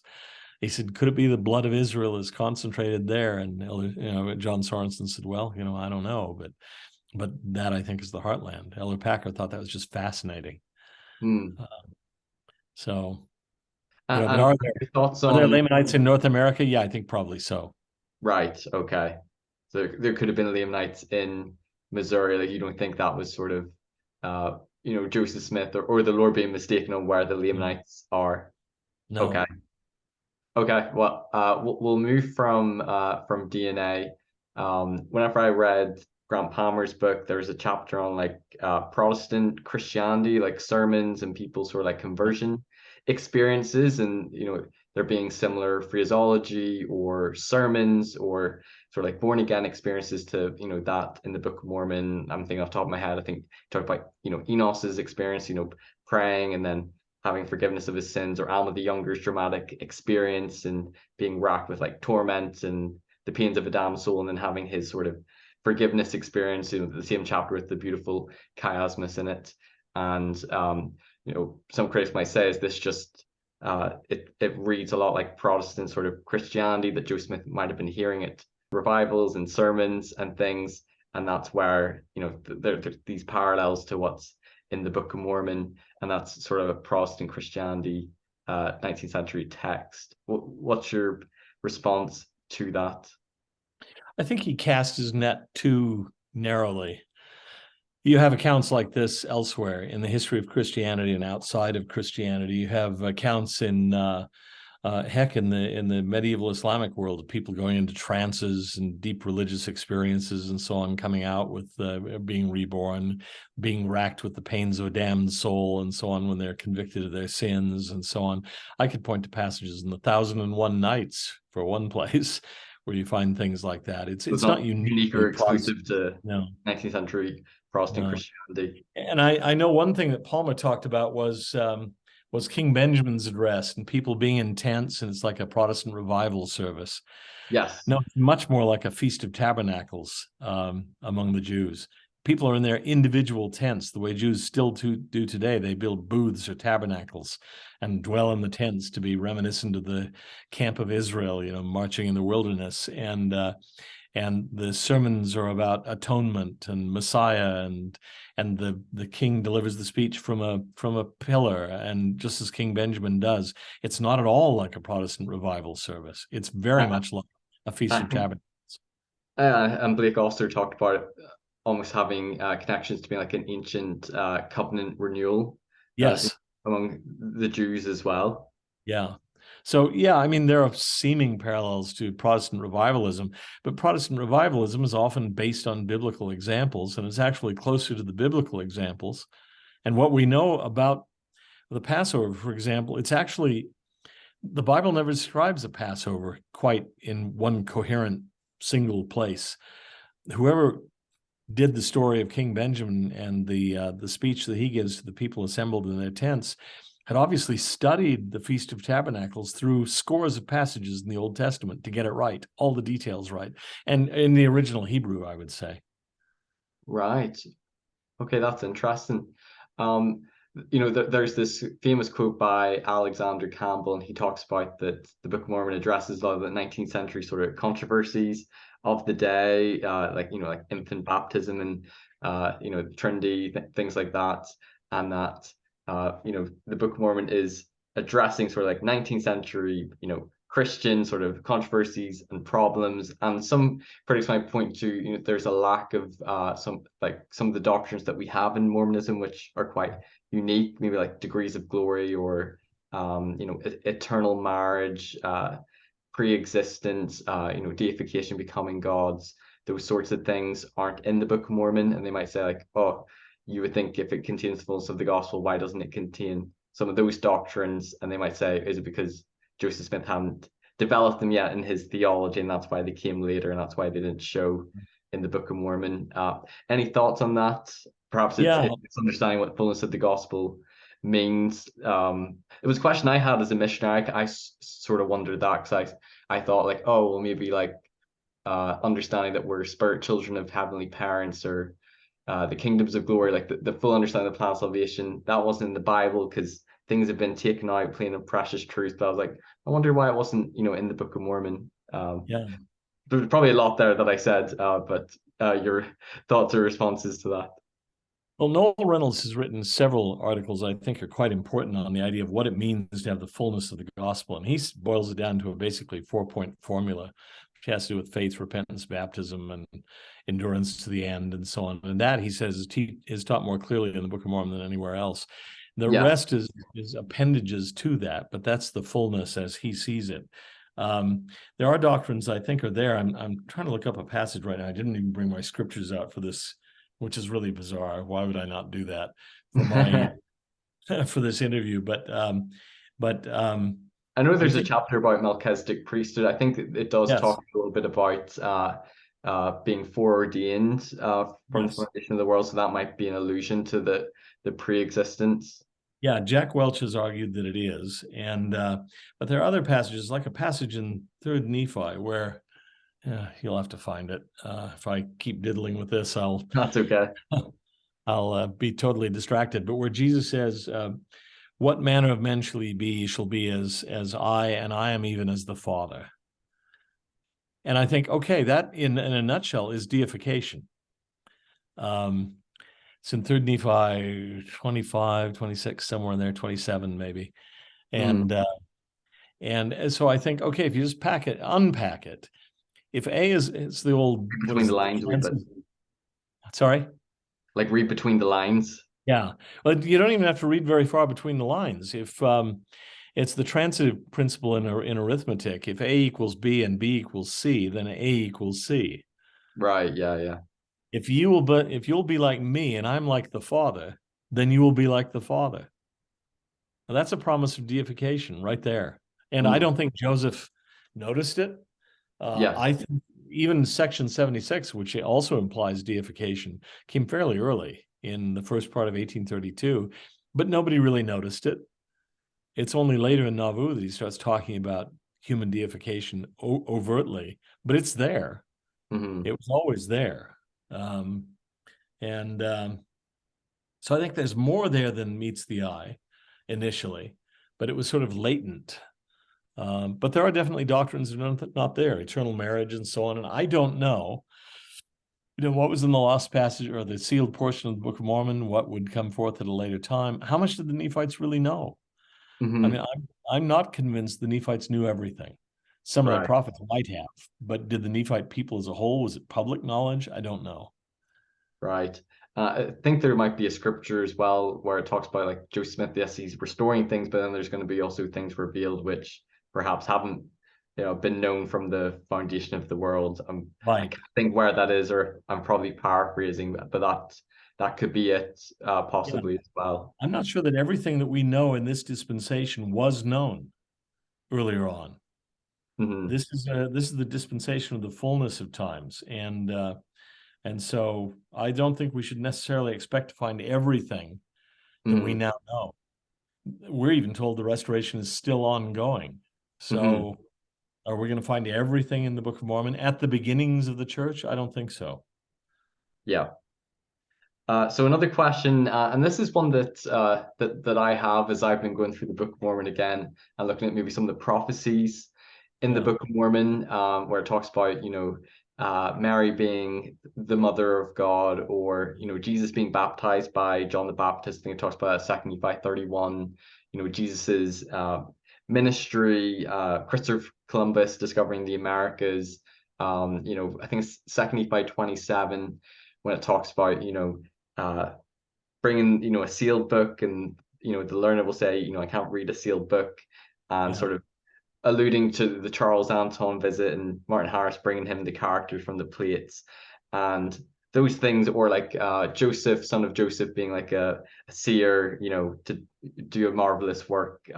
I'm struggling to remember some of these passages, but some of the prophecies in the Book of Mormon, which is like, wow, like if this is Nephi or Mormon, these are pretty amazing prophecies. But a skeptic or a critic would say, is this just Joseph Smith writing in things from the past, attributing it back to them that it's prophecy, but it's Yeah. really him just backdating it? And is this sort of a fingerprint that this is coming from Joseph Smith, these very specific prophecies of things that happened in the past from when Joseph Smith Right. lived, but saying they're prophecies for Nephi or Mormon? And that's something that I've thought about. Do you have any thoughts on that? I'd love to read a good article that addresses it, and maybe there is, and I've not found one. Yeah. I don't know of one off the top of my head. I found my reference, by the way, that I was looking for, so I'll give it Oh, to you. oh yes, go for it. This is um, this is verse 10 of 3rd Nephi 28. So 3rd Nephi 28:10. For this cause ye shall have fullness of joy, and ye shall sit down in the kingdom of my Father. Yea, your joy shall be full, even as the Father hath given me fullness of joy. And ye shall be even as I am, and I am even as the Father, and the Father and I are one. Yes, I remember that verse. Yeah, and to me, if you're going to be even as I am, and I'm just like the Father and I are one, then you will be like the Father, and you will be one as I am with the Mm, Father. yeah. And that to me is a promise of deification. Um, so yeah, I mean, you do have prophecies of the future. For example, one that has been on my mind in the past few days is the idea of Joseph. There being a seer that's going to come named Joseph. He's the son of someone named Joseph, and he'll be great even as Moses, and so on. One of the reasons this has been on my mind is that um, I've wondered, I speculate here about the Lord's plan. I don't know this is true. I don't even know that I believe it or think it's true, but I've wondered. I discovered fairly late in my life that I was a descendant of Joseph Knight Sr. and Jr. And Joseph Knight Sr. and Jr. are sometimes called the second family of the Restoration, the Knights in particular. Yeah. They were a little bit younger than Joseph Smith Sr. and Joseph Smith Jr. And I thought, what if the Lord had a backup team? What if what if Joseph Smith Sr. and Jr. hadn't fulfilled their calling? We're certainly free to do that. The If I backup were Joseph. if I were going to arrange this, I'd have a younger Joseph Sr. and Joseph Jr. living in the rough area, to call in if I needed them. And so I thought to myself, okay, that's an interesting prophecy. Maybe they just weren't needed. The knights weren't needed, so they joined early and were faithful, but the Smiths carried out their mission. But it is true that you have a lot of prophecies. For example, the prophecy of Columbus. Well, people might say, well, anybody could have written that because Columbus was past history by the time Joseph writes the Book of Mormon. 1492, not hard to prophesy something that's going to happen, 300, 400 years before you. But there are some elements of that prophecy that weren't so widely known. When I grew up, at least in American schools, we were taught that Columbus went looking for the West Indies, and he wanted to find a shorter path to Asia. That's not all there is to it. The Book of Mormon describes as a man separated out from his brethren, moved upon by the Holy Ghost. And if you read Columbus's own writings, he wrote a book called the Book of Prophecies. And in it, he talks about his role as he saw it. He believed that he was divinely appointed by the Holy Spirit. He comes before Ferdinand and Isabella and says to you, he says to them, I come to you as an emissary of the Holy Spirit.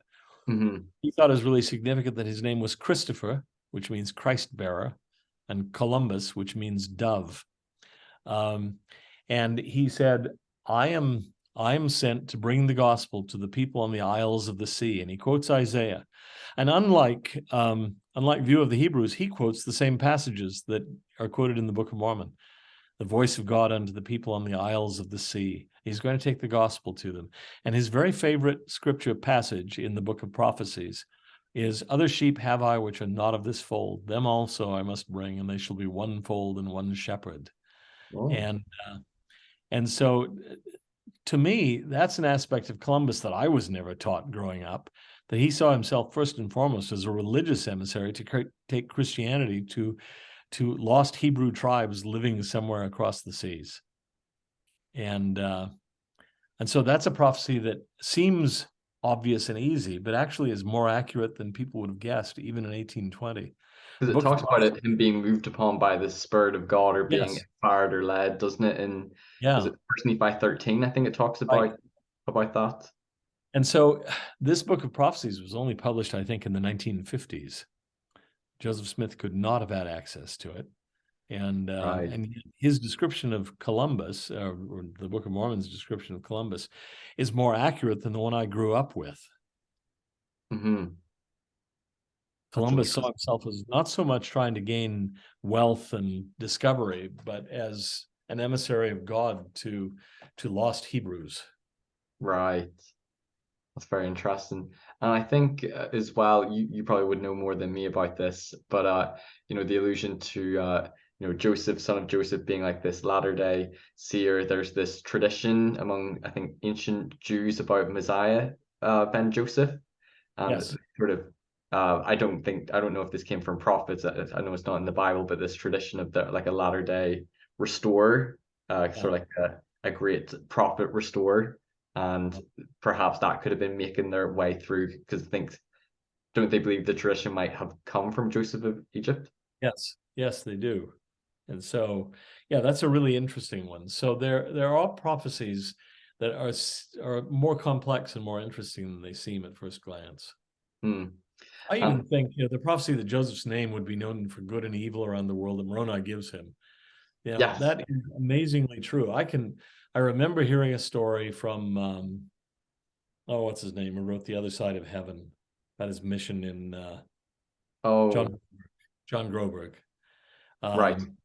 And he says he got to a little island out in the middle of nowhere where they knew nothing about Eisenhower or de Gaulle or Churchill, who were the big names of the day. But they had heard of Joseph Smith because there was a preacher on the island who hated Mormons and talked to them all the time about this satanic false prophet, Joseph Smith. And he says, here we're on this little rock in the South Pacific where they're oblivious to the World War II and all the great events of the post-war era, but they know about Joseph Smith. And I remember being off with a friend, a colleague, in a monastery in Lebanon, north of Beirut. We're talking to the abbot of the monastery, and he didn't know who we were. He obviously hadn't made the connection. But he was talking about how he knew his way around Western Christianity, and he pulled a book off the shelf, and it was the Book of Mormon. And he said, "See, I've got a copy of this. They gave it to me. What do you think of that?"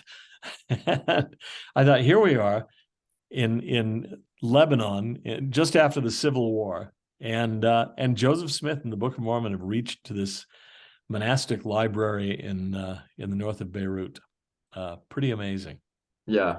So the prophecy that he would be known for good or ill around the world has come true, I would say. Yes. No, you can definitely see that throughout the world, and all the different voices, extreme on both sides. I suppose they might say, oh, well, maybe by that stage when he gave that account, maybe there was good and evil being said of him. Critics might say that, but yeah, that definitely does seem to be one But prophecy. all around the world. I went down at one point to Nairobi, Kenya, and at that point I had this mad desire to learn Swahili. Never have, played with it a little off and on, but I wanted a Swahili Bible. So I went into a Christian bookstore in Nairobi. And this was right after I'm this old. It was right after the revelation on priesthood. 78, 79, somewhere there, maybe 80, I don't know. And they had a section of the bookstore devoted to false religions. And there was a whole shelf of anti-Mormon stuff on this bookshelf in Nairobi, Kenya. And I thought at that point, there are probably more anti-Mormon books on that shelf than there are Latter-day Saints in all of East Africa. There was almost nobody there at the time. We didn't have any organized units or anything like that. But I thought, okay, that's kind of an odd tribute that Joseph Smith's name is known for good and evil, even in Nairobi, Kenya, where there are no Latter-day Saints living. There's no branch. Yeah. Oh, that's you wouldn't think that. You wouldn't think there would be, books, anti-Mormon critical books there if the church isn't even there. Yeah. That's fascinating. It's sort of flattering in a way. So another thing critics point to is Lehi's dream versus Joseph Smith Sr.'s dream. So we know Lehi's dream in the Book of Mormon. Joseph Smith Sr.'s dream, Lucy Mack Smith talks about it in her biography, which is after the Book of Mormon, but she's claiming the dream happened, I think, 1811. And, he talks about a sort of like a rod or a rope, and a tree with white fruit and darkness and a great and spacious building. Whenever I first read Joseph Smith Sr.'s dream and compared to Lehi's dream, it floored me, how similar they are. And critics would say Joseph just took his own father's dream and put it in as Lehi's dream, and he's plagiarizing, and this is sort of evidence this is him as the author, and it's a 19th century element. What's your response, or your quick response to Lehi's dream in the Book of Mormon? Well, I would not be offended, first of all, if two people had the same dream. I mean, Nephi goes on to have the same dream shortly thereafter, right? So right. A vision of what his father saw. Yeah. He's not bothered by giving the same dream to more than one person. But I think it's also worthy of suspicion that she wrote up Lehi or Joseph Smith Sr.'s dream years after knowing the Book of Mormon. And so I'm wondering how much it might have been influenced by the language of the Book of Mormon as she remembers all those years. I mean, we can't say because we don't have a primary text for Joseph Sr.'s vision or his dream, but it's possible that at least some of the similarities might be owing to the fact that it was parallel, but the verbal similarities might be affected by her having read the Book of Mormon, by this time having had access to it for decades. Right, so the depends could be going that way. Yeah, the dream is actually 2 decades older than the book. Her recollection of Joseph Smith Sr.'s dream, they may have both had a similar dream, as opposed to Joseph Smith just taking his own father's dream and putting it in the Book of Mormon. I mean, it's possible. I can't rule that out. And I can't rule out the idea that Joseph Sr. had a dream just like that. But, you can interpret it as Joseph Smith plagiarizing it, or you cannot. You can say, well, various people have had this dream, including Lehi and Nephi. Faithful way of looking at it and a non-faithful way. And you kind of make your choice. different interpretations. I'll just ask a couple more questions, finishing off on the criticisms. We've been going quite a while, and you've been very generous. But these ones are related to maybe biblical scholarship. So, I think linguistic and biblical scholars believe that the Tower of Babel in the story in Genesis is like a origin myth, eleological myth, influenced by Babylonians, and in the Book of Ether, Jared and the brother of Jared, come to the promised land at the time of the confounding at the I think it's the Great Tower. So it doesn't use the phrase the Tower of Babel, but I think that's the way it's been interpreted, that they come from the Tower of Babel. And then you have the Jaredites, and critics would say, well, if they came from the Tower of Babel, but it's a myth, it's not literal history, does that call into question, are the Jaredites mythical? Joseph Smith would have believed it was a literal historical event, believing in the literal history of the Bible. And does this call into question, the Jaredites, and then the 16 stones that I think 2 of the stones become the Urim and Thummim, and then the Book of Mormon historicity. Any quick thoughts on that? Yeah. Is that a problem for the Book of Mormon? I don't see it as a huge problem. I'm perfectly prepared to believe that the Tower of Babel was not what we often picture it to be, a temple, a tower literally designed to reach heaven. Though Right. in ancient cosmologies, they might have actually thought they could do that, that they have these solid barriers up above our heads, and we could build, in theory, high enough to reach them and challenge God. But it may have just been an illegitimate temple, a bit of human arrogance, building a temple that they had no right to build, smitten by God. And it might be that the language, the smiting, I don't think any modern linguist would believe that languages all go back to Babylon or Babel and derived from that, because we have evidence of Chinese and so on earlier than most datings anyway of the Babel story. But is there a kernel of historical truth in it? I would say possibly, very possibly, yes. It wouldn't bother me. It wouldn't bother me a bit to realize when we learn the full story, there's nothing like what we saw in Bible movies or anything like that. That it was just a temple, and God was displeased with them and led to social chaos and groups escaping anarchy and so on, and they're unable to communicate with each other. They're driven very distantly, and they flee to the New World. But that it's a very, very unfabulous story if you get down to the historical core. And would the later Jaredites have taken it in a very fabulous way? Very possibly, and Joseph Smith almost certainly did. Yeah. I'm prepared to believe that in history, when we finally see things the way they happen, we'll go, okay, that's how it worked. I'd envisioned something quite different, but this is actually true. Right. And so do you think whether or not the Tower of Babel was mythical or not, do you think that doesn't necessarily have to call into question the historicity of, the Jaredites, and perhaps it could have been the descendants of the Jaredites, or maybe Ether, or perhaps Mormon in the redaction, sort of adding in that origin myth to the Jaredites? Yeah, that's how he would have understood it. We don't have the Jaredites on account. We have a revision or a modification of that account from people who undoubtedly took the Tower of Babel literally, way later generations tended to do. So again, I think there's probably a core to it. How much of it is like the fabulous story of the tower, I don't know. But I think that there was the idea of an ancient temple that led to the collapse of a city-state. Yeah, I believe that. I believe that's likely to have happened. Right. And then it becomes mythologized with the passage of time. Gotcha. This is probably one of the biggest issues critics point to, and I think I've heard both secular and also faithful scholars maybe acknowledge as a bit of a problem, the Deutero-Isaiah in the Book of Mormon, which the consensus of Bible scholars is that chapters 40 to 55 were written by a second author of Isaiah after the Babylonian captivity and the Jewish exile, and they would point to things that support it being, written by a second author after, when Lehi would have left with the brass plates. But certain chapters are quoted in the Book of Mormon. I'm sure you're aware of the criticism, and critics would say, if it wasn't on the brass plates, how could it then be quoted by Nephi on the gold plates?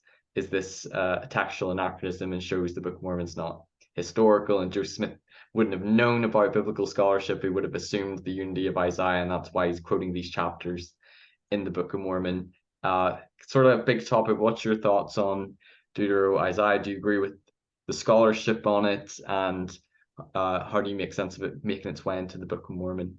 I'm not prepared to rule out the scholarship, although I have to say, we did an experiment on a Bible scholar here at BYU once, who's now since left BYU and actually left the church. He was very confident of his ability to take texts apart and decide who had written which and which was what period and so on and so forth. So we constructed a text for him. I didn't actually. It was one of his students who's since gone on, several of them, to get their own PhDs. So they're bright students. They put together a text where they multiply authored the text with certain common ideas that they'd agreed on beforehand, very different styles and so on. Then they handed it to him and asked him to identify the different parts. And he did very confidently and completely incorrectly. And the thing is, knowing that there were different parts of the text and knowing who the authors were, though he didn't know which part was authored by whom. And I thought, okay, now that's a cautionary tale right there that ought to suggest some humility in being able to decipher or to take a text apart and say, this is by one author, this is by another. We're not as good at this as we think. It's a very subjective enterprise. I think a friend of mine offered the theory that Deutero-Isaiah is really just a modification of original Isaiah, that there are parts of the chain. And that would be more easily compatible with the Book of Mormon. I think it's striking that the Book of Mormon, most everybody agrees that Isaiah 1 is a late preface written for the Book of Isaiah. It's striking to me that the Book of Mormon doesn't include Isaiah 1, which may suggest that something on the brass plates lacked that preface. Right. Certain of the writings or words of Isaiah could have made their way onto the brass plates, and then a later scribe, after the Jewish exile, then would have maybe done a redaction and perhaps added in some of the things maybe to do with the Cyrus prophecies and things like that. Yeah, so I think the story is still up in the air. I know there are people out there who, on the basis of computer word print analysis, have argued for the unity of Isaiah.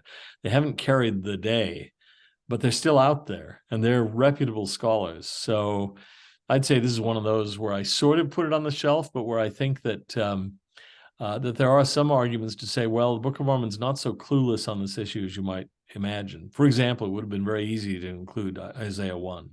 Mm-hmm. Why not? But it doesn't. That's striking.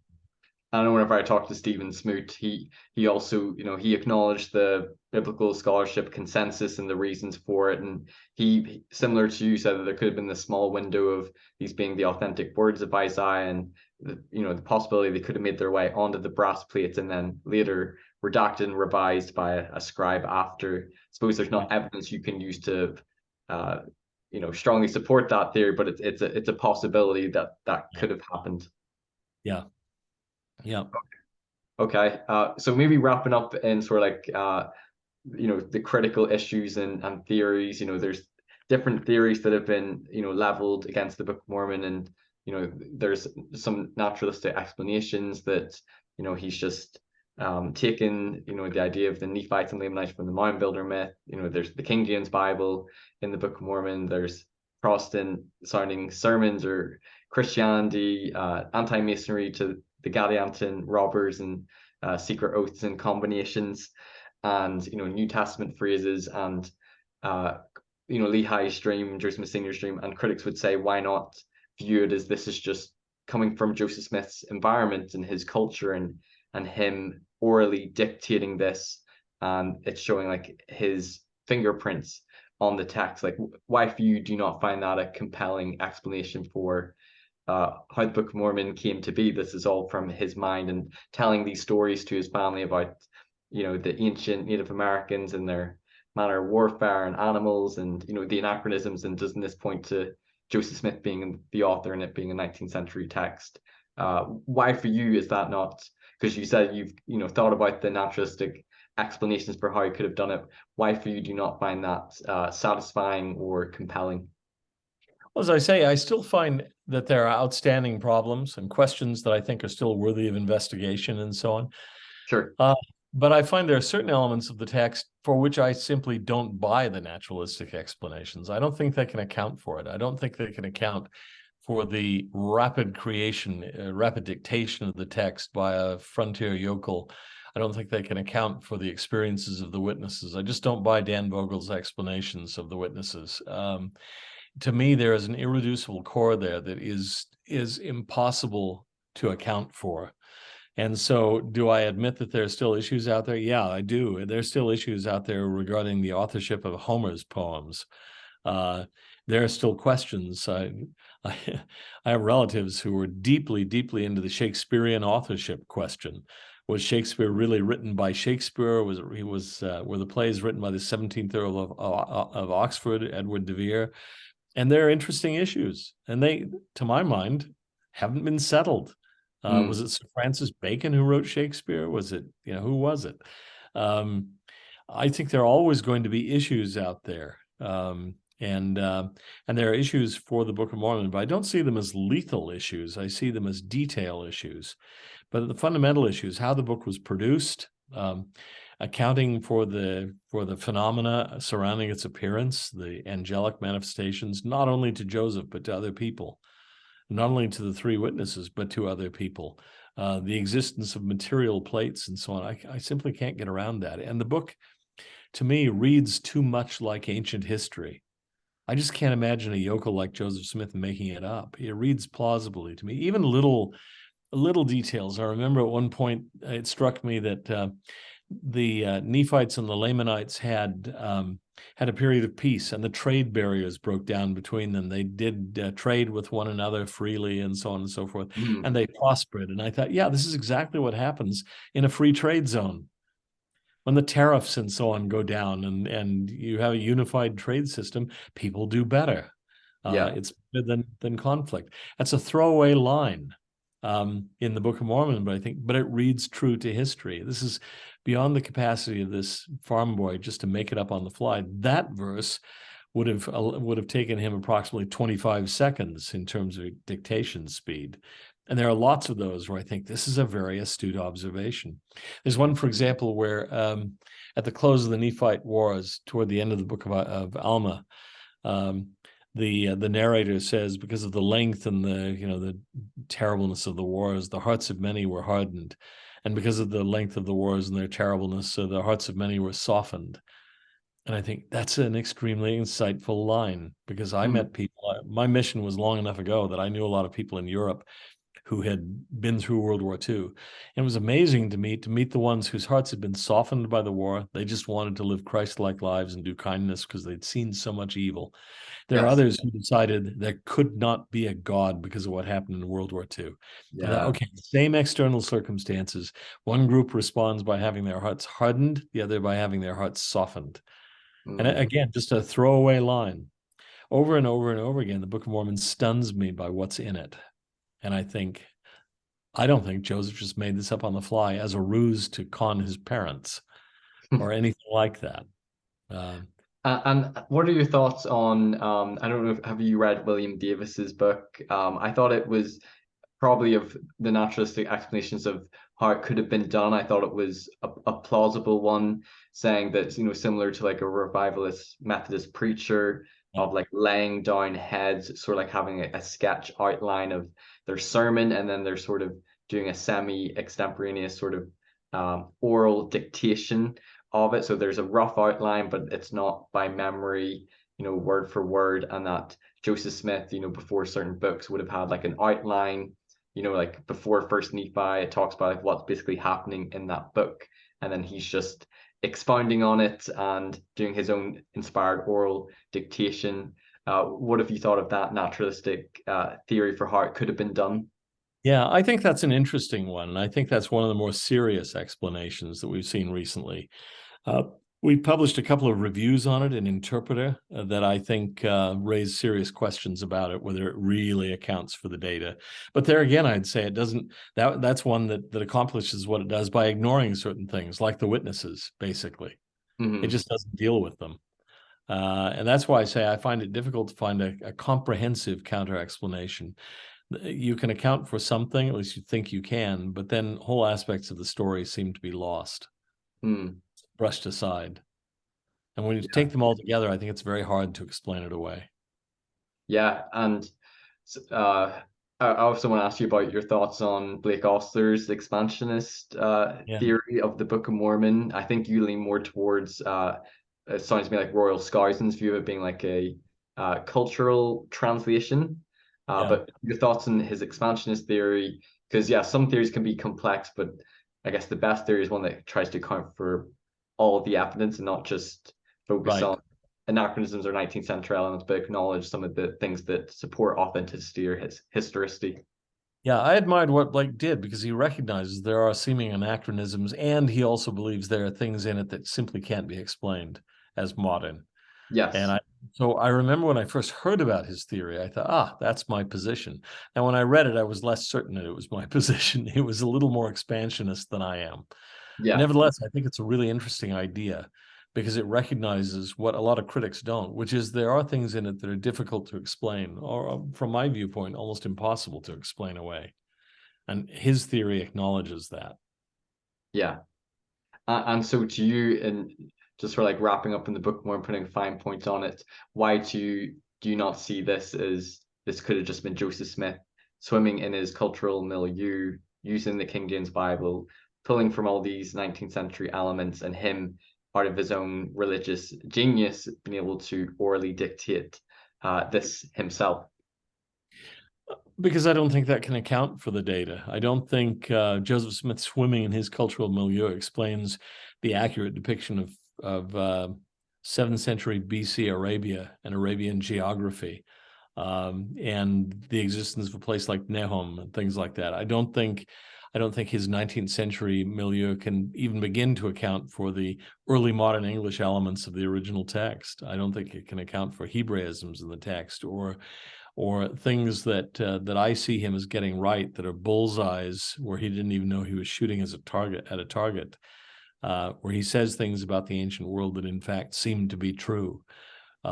His depiction of a separatist group going out from Jerusalem to live the law in its purity strikes me as believable. You have the Rechabites in the book of Jeremiah, the Dead Sea Scrolls community in the 1st or 2nd century BC, going out of Jerusalem because they think Jerusalem is corrupt and about to be destroyed, writing books on metal plates, sealing up in a hillside when they're faced with military destruction, things like this that don't come out of Joseph's milieu, but they do fit an ancient Jewish milieu. Right. No, a very good point. It sounds from our discussion that you would say that there's some evidence to support the authenticity of the Book of Mormon, things in geography, things to do with the text, the witnesses, maybe acknowledging that there's maybe, some issues and anachronisms, maybe Deutero-Isaiah, and there's maybe some evidence on both sides. And in some ways, there's that intentional ambiguity of people can almost like faith is still required, and that's not proof on it. And I think very intelligent and reasonable people can almost come to a different conclusion, and it's still faith-based ultimately. It's a intellectual but also spiritual believing in the Book of Mormon, and I don't think any amount of evidence will convince or prove someone.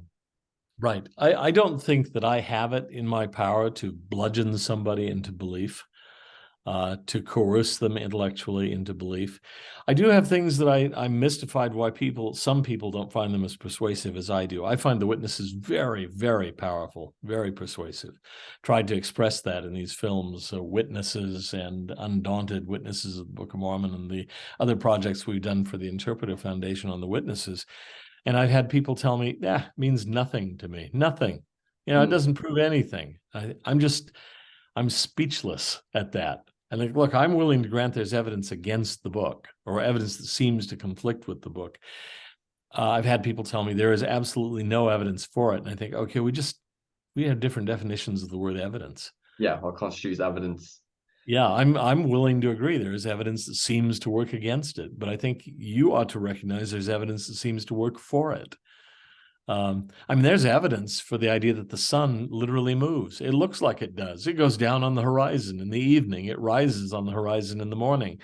Now, I don't think that's positive evidence that proves, once I understand the actual system. But if someone would say, no, there's nothing that would ever have suggested to anyone the sun moves across the sky, I think you're mad. Just look up in the air. It moves across the sky and it descends below the horizon. It rises from the horizon. It was reasonable to assume that until better evidence comes along. If you can never admit that there's any evidence against your position, then for many issues, I'm thinking, okay, then you're just not really seriously looking at the evidence. Right.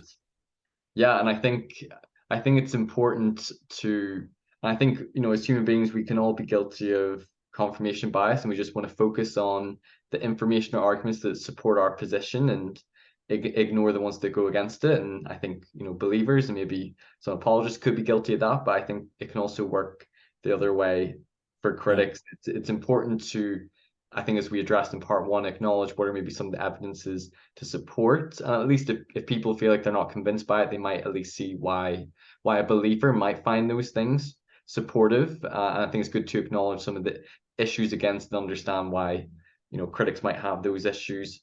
And I see that to me, I see evidence on both sides. And I would sort of lean for you for the moment. I don't find the naturalistic explanation accounts for all the evidence, accounts for the witnesses, accounts for the parallels to old world geography or things which are converging in the new world, and things in the text which to me just seem beyond Joseph Smith's ability to orally dictate. But I would acknowledge that there's things which I don't have a good answer to. Deutero-Isaiah, there's still anachronisms and things like that. Would you mind if we did a few rapid fire questions that some of my listeners had?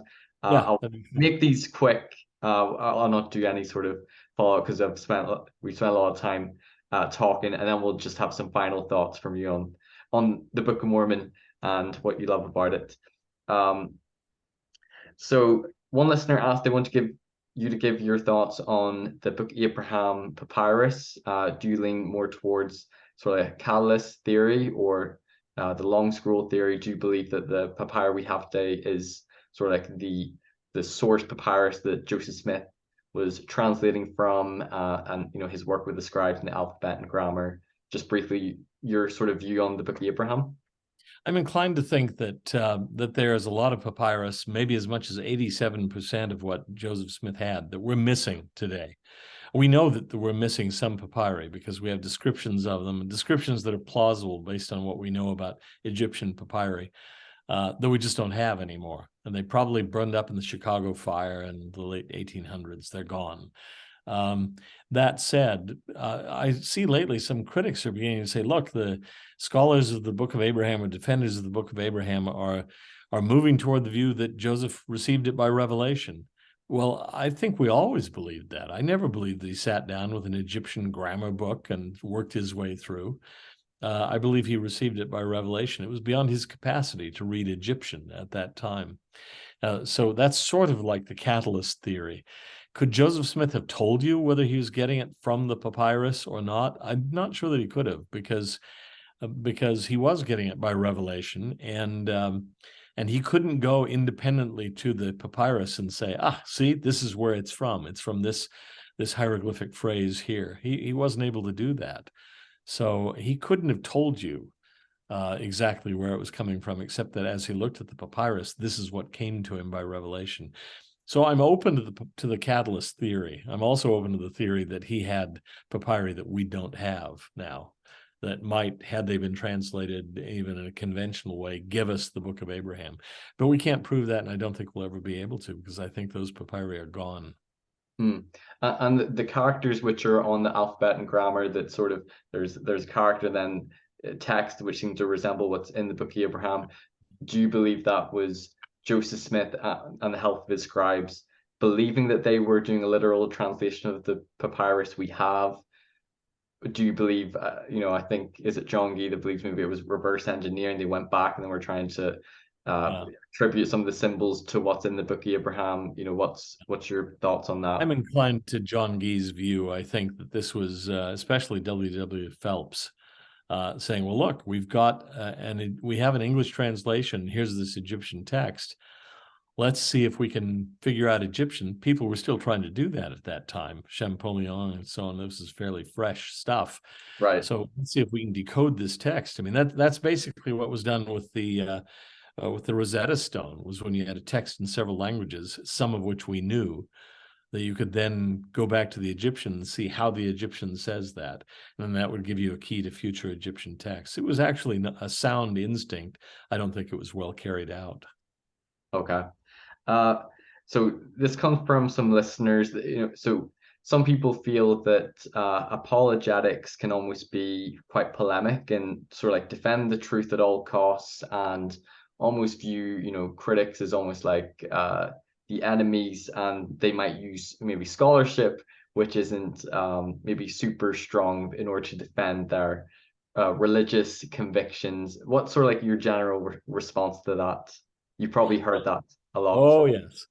Well, apologetics can be done well or badly. It can be done ethically or unethically, honestly or dishonestly. I mean, it's just a matter of defending a position. We all do that. I mean, even in the sciences, scholars, scientists defend their arguments and others criticize them. That's the way new PhDs are minted, by attacking the previous generation. Yeah, And that's kind of like part of scholarship as well, to a degree. yeah. So sometimes I think people are shocked by the give and take in apologetics because they're not familiar with the give and take in scholarship generally. I mean, people write books, and I've seen some incredibly nasty book reviews of books on subjects where you'd think, why does anyone even get exercised about this? I saw a knockdown, drag out fight years ago in a meeting of the Middle East Studies Association over the question of what was the predominant element in the diet in Baghdad in the 8th century. And I thought, does anyone really care? But these two scholars were screaming at one another because they had different views of the dietary regimen in 8th century Baghdad. And I'm so bored. I was sitting there reading the contents of my wallet because I didn't care about that issue. But things get pretty spirited, and especially when religion is involved. So have some apologists been nasty? Yes. Oh, believe me, some of the critics have been really nasty too. I mean, Yes, yeah, yeah, I've seen it on both sides. It's been yeah, very eye-opening and something that obviously I've been guilty of as well, though I try to stay away from the sort of the polarization and try to find more middle ground. But I've seen it since doing my channel. People on both sides can be guilty of it because they can be very defensive, and it yeah, can be very much this us versus them mentality. And yeah. often, we don't like it talking to people who may disagree with us or Right. have You see it different in positions. politics in the United States right now. I don't know what it's like in Ireland, but in the United States right now, it is a very ugly political time. There's no Yes. quarter, no mercy given. And it's really painful to watch. But it's true in politics, it's true in religion, where, Mm. if you're criticizing somebody's faith, that's at the core often of that person's identity and how they Yeah. view life. And so you shouldn't be surprised if you get pushback, and especially if you yourself are brutal about it, Mm. or too gleeful about taking apart someone's identity, their religious Mm. faith. Then yeah, you should expect it. Now, should apologists rise above that? Yes, but they're human and they don't always. And so, but I do find that in my own case, there are whole circles where I'm just dismissed as vicious and nasty. And actually, I think of myself as pretty much a type B laid back personality. I don't get angry or upset very often, Mm. but somehow this image of me exists out there, and I have to admit, sometimes I'm sort of mystified by it Well, because I'll be honest with you. me, Whenever I first, lost my faith and went ex-Mormon, I probably listened to maybe one of your fair conferences, but not much. But that was my impression of you. Mhm. Mean-spirited, ad hominem attacks, and that was just how you're perceived by Mhm. them. And some people would point to maybe there's been instances of that. As I've listened to you and as we've had our interview, I've kind of liked. I was like, I kind of like that. Listened to your Fair Mormon conferences, and people have different personalities. Yeah, But yeah, there can be a lot of that personally maligning and yeah, attacking someone. I see both sides doing it. Certain critics, the same thing can happen, and that's not something that I overly enjoy because I kind of want to listen to the person and yeah. their arguments and what they're saying as opposed to writing them off Yeah. personally, like Well, you could be a terrible person, but let's see what your arguments are, I Uh, have an ironic sense of humor, and sometimes that doesn't always play well. Um, and so I've seen a lot of cases where people have said, "You said this." I said, "Yeah, but it was a joke. It was said with a smile on my face." And, well, I didn't see the smile. Okay, well, I well, remember actually after I think one of my interviews with Dan Vogel, 'cause I'm not sure how your relationship with his is with him, but I think he said that you had a bit of a friendship at one point. He says it's more your sense of humor and your personality that a lot of people can take maybe the yeah. wrong way. Yeah, yeah. No, Dan and I, when we see each other, which isn't often, I mean, we're not close buddies. We don't have dinner every week or anything like that. But when Mhm. we run into each other, we're perfectly fine. I have no hard feelings toward Dan. I hope he Right. doesn't toward me. We have clashed on a couple of occasions at meetings where I've been the respondent to his paper and I've been, you know, pretty negative. Not personally negative, I hope, but not blown away by his arguments. And I've said so. But afterwards we can go out to lunch. Right. Um, so, I think that's all right. I think it's funny when people are more incensed on his behalf than he is. Um, Mhm. and but that is an occupational hazard. We're dealing with important issues that are strongly felt on both sides, and sometimes people do tend to demonize the other. And I can tell you, I get hate mail every day, every single day, usually between 5 and 10 pieces of hate mail every day. Wow. I've got one particular guy that has sent me, I've been saving it for the last while. I got 2,000 in my file from him, or not quite, about 2,000. And other people online who are after me every single day. So yeah, it gets pretty ugly out there. And how do you find that? Like, do you find it more like, oh, it's just like water off your back, it doesn't bother you? Like, has it taken a toll? Like, because I know you sometimes would get teases being called like, tape here, Dan, and Yeah, right. things like that, or doing ad hominem attacks, things like that. And Yeah. like, does it take a toll, or do you just ignore sort of like the haters? I have a pretty thick skin, although this guy in particular sent me about 2,000 emails. They're coming more frequently now, and they're nastier. And I'm beginning to think I need to do something about it because it's clearly an obsession of some sort. Oh Um, yeah. and at a certain point, I'm wondering, am I going to open the door and have him on my doorstep with a gun? I mean, I just don't Yeah. know. I don't know where he lives, but I know there are ways of finding out. And so I'm thinking, this is the kind of person, I don't want to get paranoid about it. This is the kind of person that you hear about here in the United States, where a lot of these mass shootings and so on, where they'll say in retrospect, "Oh yeah, we knew he was weird and we were worried about him, but did you do anything about him?" No, we never did anything about him until he does something, and then, well, it's a little too late. He's shot up a Yeah. college, or he's blown away a bunch of people at a post office. And so I look at this guy and I think, okay, now they're coming. I think his record is 13 posts in one day, but it's often 5 or 6. And I'm thinking, okay, somebody who thinks about me all day, every single day. This is actually getting a little concerning. It must have been your apologetics that broke their shelf and they Oh hate you. yeah. Oh, he's furious, and they're insulting. They're really nasty, and you know, anyway, it's And just there's some recurring themes. You break up families, you piece of, you cause pain. And I think, okay, so I'm guessing there's some personal story there.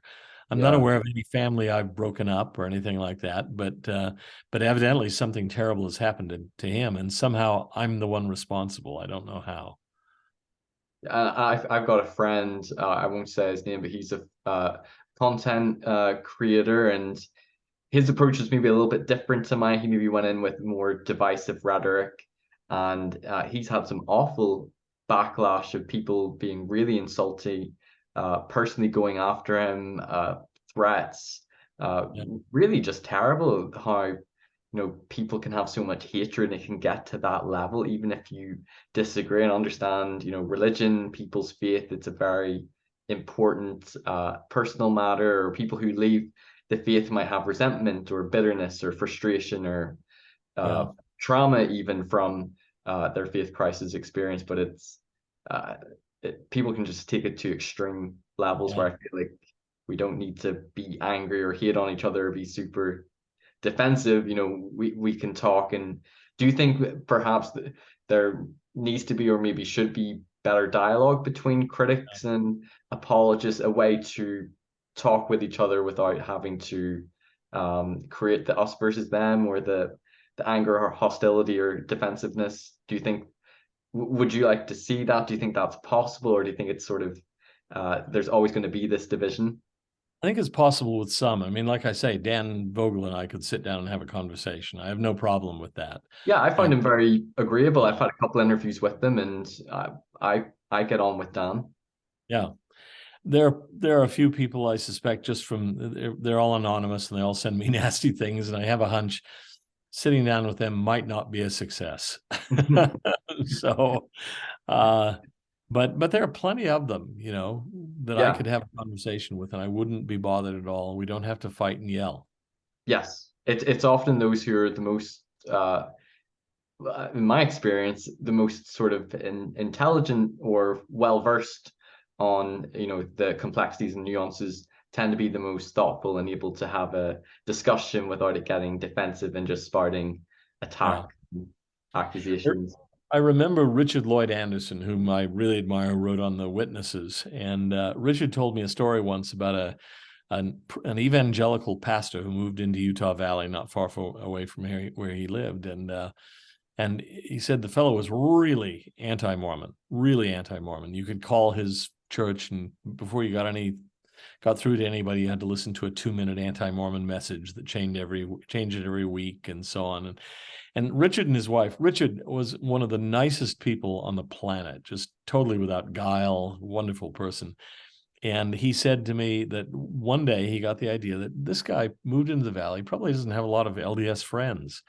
And so he said, I decided what I would do. My wife and I would invite him over for dinner, and we would very consciously avoid any religious topics, just try to build a friendship with him, a relationship with him. So he said we had him come over and we fed him a meal, and I tried to raise issues like, well, do you like to fish? No. And Brigham Young was a liar. You enjoy hiking? No. And Joseph Smith was a pedophile. And everything I tried.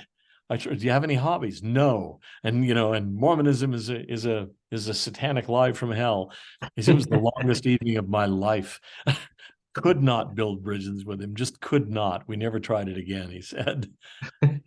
And you'll probably find there will be some people who, yeah, that they just will be hostile and close-minded, and it probably would be hard to build bridges or have civil dialogue, and there might be those who may not, always act in good faith as well. Can I ask last couple of questions some of my listeners have? Uh, One is your thoughts on scholars or believers who maybe don't believe in the historicity of the Book of Mormon, but still hold to it being inspired. Maybe there were, gold plates, still believing Joseph Smith was a prophet, but not in the historicity. I think Patrick Mason has said things for that. Your thoughts on those people? I'm not going to try To to allow room or exclude people. space for them in the Yeah. church. I know it's difficult because for me, that wouldn't work for me. For me, the Book of Mormon's authenticity is connected to its historicity. But what are your thoughts on those people who maybe don't believe in the historicity but still see value in it as this inspired spiritual text? I will take them where they are and hope that they'll stay in the church. I don't want to drive them out. I don't think, as you say, for me, it's not a position that would work. To me, the idea that it's not historical then makes me want to know, okay, get rid of ancient Nephites. Then who is Moroni? Who Yes. is he? What's Hmm. going on? Is God Yeah, yeah. involved in deception? Is this a phony ancient prophet who's come to appear to Joseph Smith? And what do I make of that? Um, to me, it makes a hash of a lot of the early, not just the Book of Mormon, but of the early history of the Restoration. I can't make it work, but there are Yes. people I who agree. say they can, and I hope they can. I hope that they will stick with it. To me, it's an unstable position. I wouldn't stay there. I'd Mm. probably go on out if I believed that. But I'm not going to push someone out. Mm. I hope that, well, I would hope ideally they would come around, of course, to my position. but Yes, yeah. but if they can't, then I would say, then okay, are you doing your, are you obeying the word of wisdom? Are you doing your ministering? Are you, doing the things you should do, living the kind of life, keeping your covenants? Then more power to you, and I don't want to push you out. Okay. I like that. Yeah, trying to make it more inclusive. Yeah, I like the answer. Come where you're at, and we can build on it. You don't want to just drive people out because they might have doubts or issues or not agree with everything. Somebody asked about you've done a lot of work in Islam. Why do you find Joseph Smith convincing as a prophet, but Muhammad not? What's your views of Muhammad? There's some similarities. Both claim to have a visitation from an angel and bring forth the ancient scriptural text. Yeah. Why don't you see Muhammad as a prophet? Or maybe you do. Like, what's your view on that? Yeah. I'm actually open to the possibility he was. I'm certainly open to the possibility he received inspiration if he was not a full prophet in the full sense. I believe Right. there's very little in the Quran that I fundamentally have an issue with. And there are passages in it that are extremely powerful. So is it possible that Muhammad received divine inspiration? I think yes. And I think that there are very few modern scholars of Islam today, and many of them are not believers at all in anything, so it's not an issue for them. But many of the ones that I know of that are Christians are open to the idea that he received some sort of inspiration. Montgomery Watt, for example, who was one of the greatest of the students of Islam and Muhammad in the past 100 years, in the English-speaking world anyway, was a professor in Edinburgh. And he was an ordained minister of the Church of Scotland, but believed that Muhammad was some sort of inspired man, and I can go along with that. And I think that being a member of the church actually makes that easier for me, because we do believe that revelation exists outside the church. We do believe that people can receive inspiration beyond the institutional boundaries of the Church of Jesus Christ of Latter-day Saints. And so I don't feel the way some of my evangelical friends do, that basically you're either Christian or you're of the devil. Jews are in Yeah. a category, but Hindus, Buddhists, all satanic, and that's not the way it is for Latter-day Saints. I can No. believe Buddha received revelation. I can believe that Muhammad did. I'm very strongly inclined to believe that he did. Right. Receiving, degrees of light and knowledge and truth.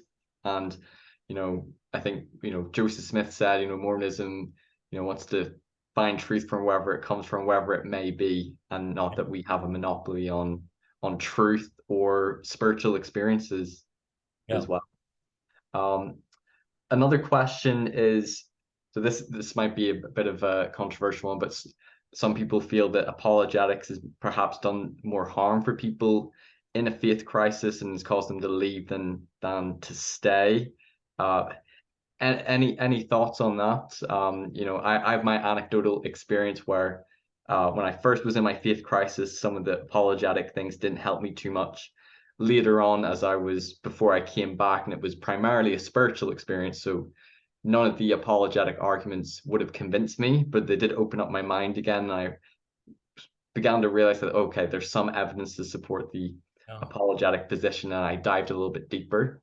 But some people feel that, it's sort of weaselly mental gymnastic apologetics, and they're validating some of the issues that critics bring up, and they feel like it does more harm, and it often is what causes people to lose their faith is apologetics. Any thoughts on that? Why you think that may be? Yeah, I run into that claim fairly frequently, and I expect, I'm not going to say all those people are lying that apologetics drove them out of the church or helped their departure from the church. I suppose that's true in some cases. I have anecdotal evidence, and that's all I've got on either side. But I have anecdotal evidence from people who say, no, it really helped me come into the church. I got a note from someone just within the past week who said that he had recently been baptized, and it was partly some things that we had done that helped him to gain a conviction. So it goes both ways. I like to think that it goes mostly the positive way from my point of view, but I don't have any scientific studies to prove that. I do think that I mean, I get notes all the time from people who say that this really helped, or I was having trouble with this issue and now I understand it better, or something like that. Partly, though, it's just the fact acknowledging there are issues will disturb some people. Many Yes. Latter-day Saints cruise along. They don't know anything about the historical issues or anything like that. When they encounter those historical issues, whether it's from an apologist or from a critic, that's what really shocks them. I mean, there Yeah. is an issue about Joseph Smith and plural marriage. Oh, my word. I Yeah. may not be convinced by the apologist. Now, I think it's like playing offense and defense in a game. If you're always playing defense, you will probably lose. Yes. Their You've goal's got going to to get play past offense you. sometimes. Yeah, and I don't mean by playing offense being offensive. That's a different thing. I'm saying be positive. Here are Positive reasons to believe, evidences to support. Yeah. as opposed to reasons not to disbelieve, where you're always playing catch up. You're always trying to fill a pothole. Yes. Uh, Because you one of the know, common things people will say is if people are going through all the issues, that they'll say like, okay, even if your apologetic is, kind of plausible, there's just too many issues, so yeah. there's no way it can all be true. I can understand, people feeling that way. I've felt that way before, and to balance it out, it's important to look at the positive evidences as well, not just always playing defense and whacking every mole that comes, every issue that comes up. Because you'll miss one of them. There will Yeah. be one you just don't have an answer for. You miss them all coming up, and And I so think there's, at least in my experience, I assume you probably agree. I think with apologetics, I think there's some good apologetic, faithful responses to some issues that are quite satisfying. There's some where I sort of see it as there's different interpretations, and some where I think, it's maybe not. It's a bit of a weaker one, and I can see the critics' yeah, conclusion might be stronger on that. And yeah. apologetics can depend on the topic and who's giving the apologetic as well. Yeah, and I run into the idea among some that there seems to be some group of apologists. The apologists say this, the Yes. apologists do that. And it's not like we're some corporate group that meets every evening for 2 hours to go over strategy. And there are some people out there where I honestly wish they'd just be quiet, because they're not helping us much with bad arguments. And there's some where I think they're so good. I'm just really, really impressed. They're always quite capable. But there is no single monolithic, the apologetic view or something like Yes. that. The Unanimity apologetic among the attitude. apologists. Yeah, we're all over the place in a lot of ways, and so, yeah, some people give arguments that I'm not very persuaded by. Mhm. Read whole books where I thought, okay, that was 2 hours or 3 hours down the drain. Didn't help me a bit. Not useful. I will never Yeah. use that. Yeah. Uh, What would you say to, some critics or ex-Mormons would say that why even bother listening to what apologists have to say? You're, you're not, the apostles, you're not the prophets. What authority do you have? You're just scholars or pseudo scholars trying to defend. Why even listen to what you have to say? Your credibility. well, I'm guessing that they're perfectly willing to listen to critics who are not apostles. So it just seems to me we're on the same level with those people. We're unappointed. We have no authority. Um, it's just a matter of arguments and evidence. Hmm. Um, the apostles are probably never going to lower themselves in a way to this kind of thing. It's just not what they do. So other people are going to fight that out. And a lot of these issues are issues for scholarship. They're issues that historians Yeah. write about and so on. Nobody They're has not a scholars, they're not historians. I didn't Elder Ballard say, was it a Farsighter? I can't remember what the context was, but he said like if institute young adult from institute has an issue, go to a historian or a scholar who may have the answer. yeah, He says he would do the same, just yeah. because the general authority is not an authority on every topic, That's right. I mean, they've got their own very full schedules. They don't spend a lot of time, studying historical issues. I know some of them would like to. I remember Elder Holland making a comment once about he wanted to be a scholar once. I mean, he's got a PhD from Yale, very Hmm. good university in the United States. And he said, I wanted to be a scholar, but he says, you don't get much research done with the in-flight materials on Delta Airlines, which Yeah. is where he spends a lot of his time. He's not in research libraries. He doesn't have time for that. I was in then Elder Oak's office once, and he said, "Do you notice something that's missing here?" And I'm not sure it's missing in the new office designs, but I looked around and I said, "No, I'm not sure what's missing." Well, it was a very nice wood-paneled office, and he says, "Bookshelves. There are no bookshelves in here. Don't have time to read." But he opened up one Yeah. of the cupboards, and he had a bunch of books stashed in there. But the fact is, they're busy in meetings and dealing with crises and Indonesia and new temples in Brazil and missionary issues in in Austria or something like that. I mean, they They just don't have travel a time. lot. Yeah, they travel a lot. And I travel more than I would like to in some ways, and it's just almost impossible to get any research done while you're traveling. You just can't do it. You're jet lagged, you're tired, you're busy, and so they've kind of left that for the most part to other people to do, not by assignment. It's sometimes thought that we kind of operate, some of us, by directive from Salt Lake. Not true. They never call. I mean, I get calls from Salt Lake, but never directing me what to do. Right. Things like that. I've had meetings with people up there. I know most of the senior brethren, but they're not micromanaging us. And Right. You don't secretly work for the church and paid no, by them.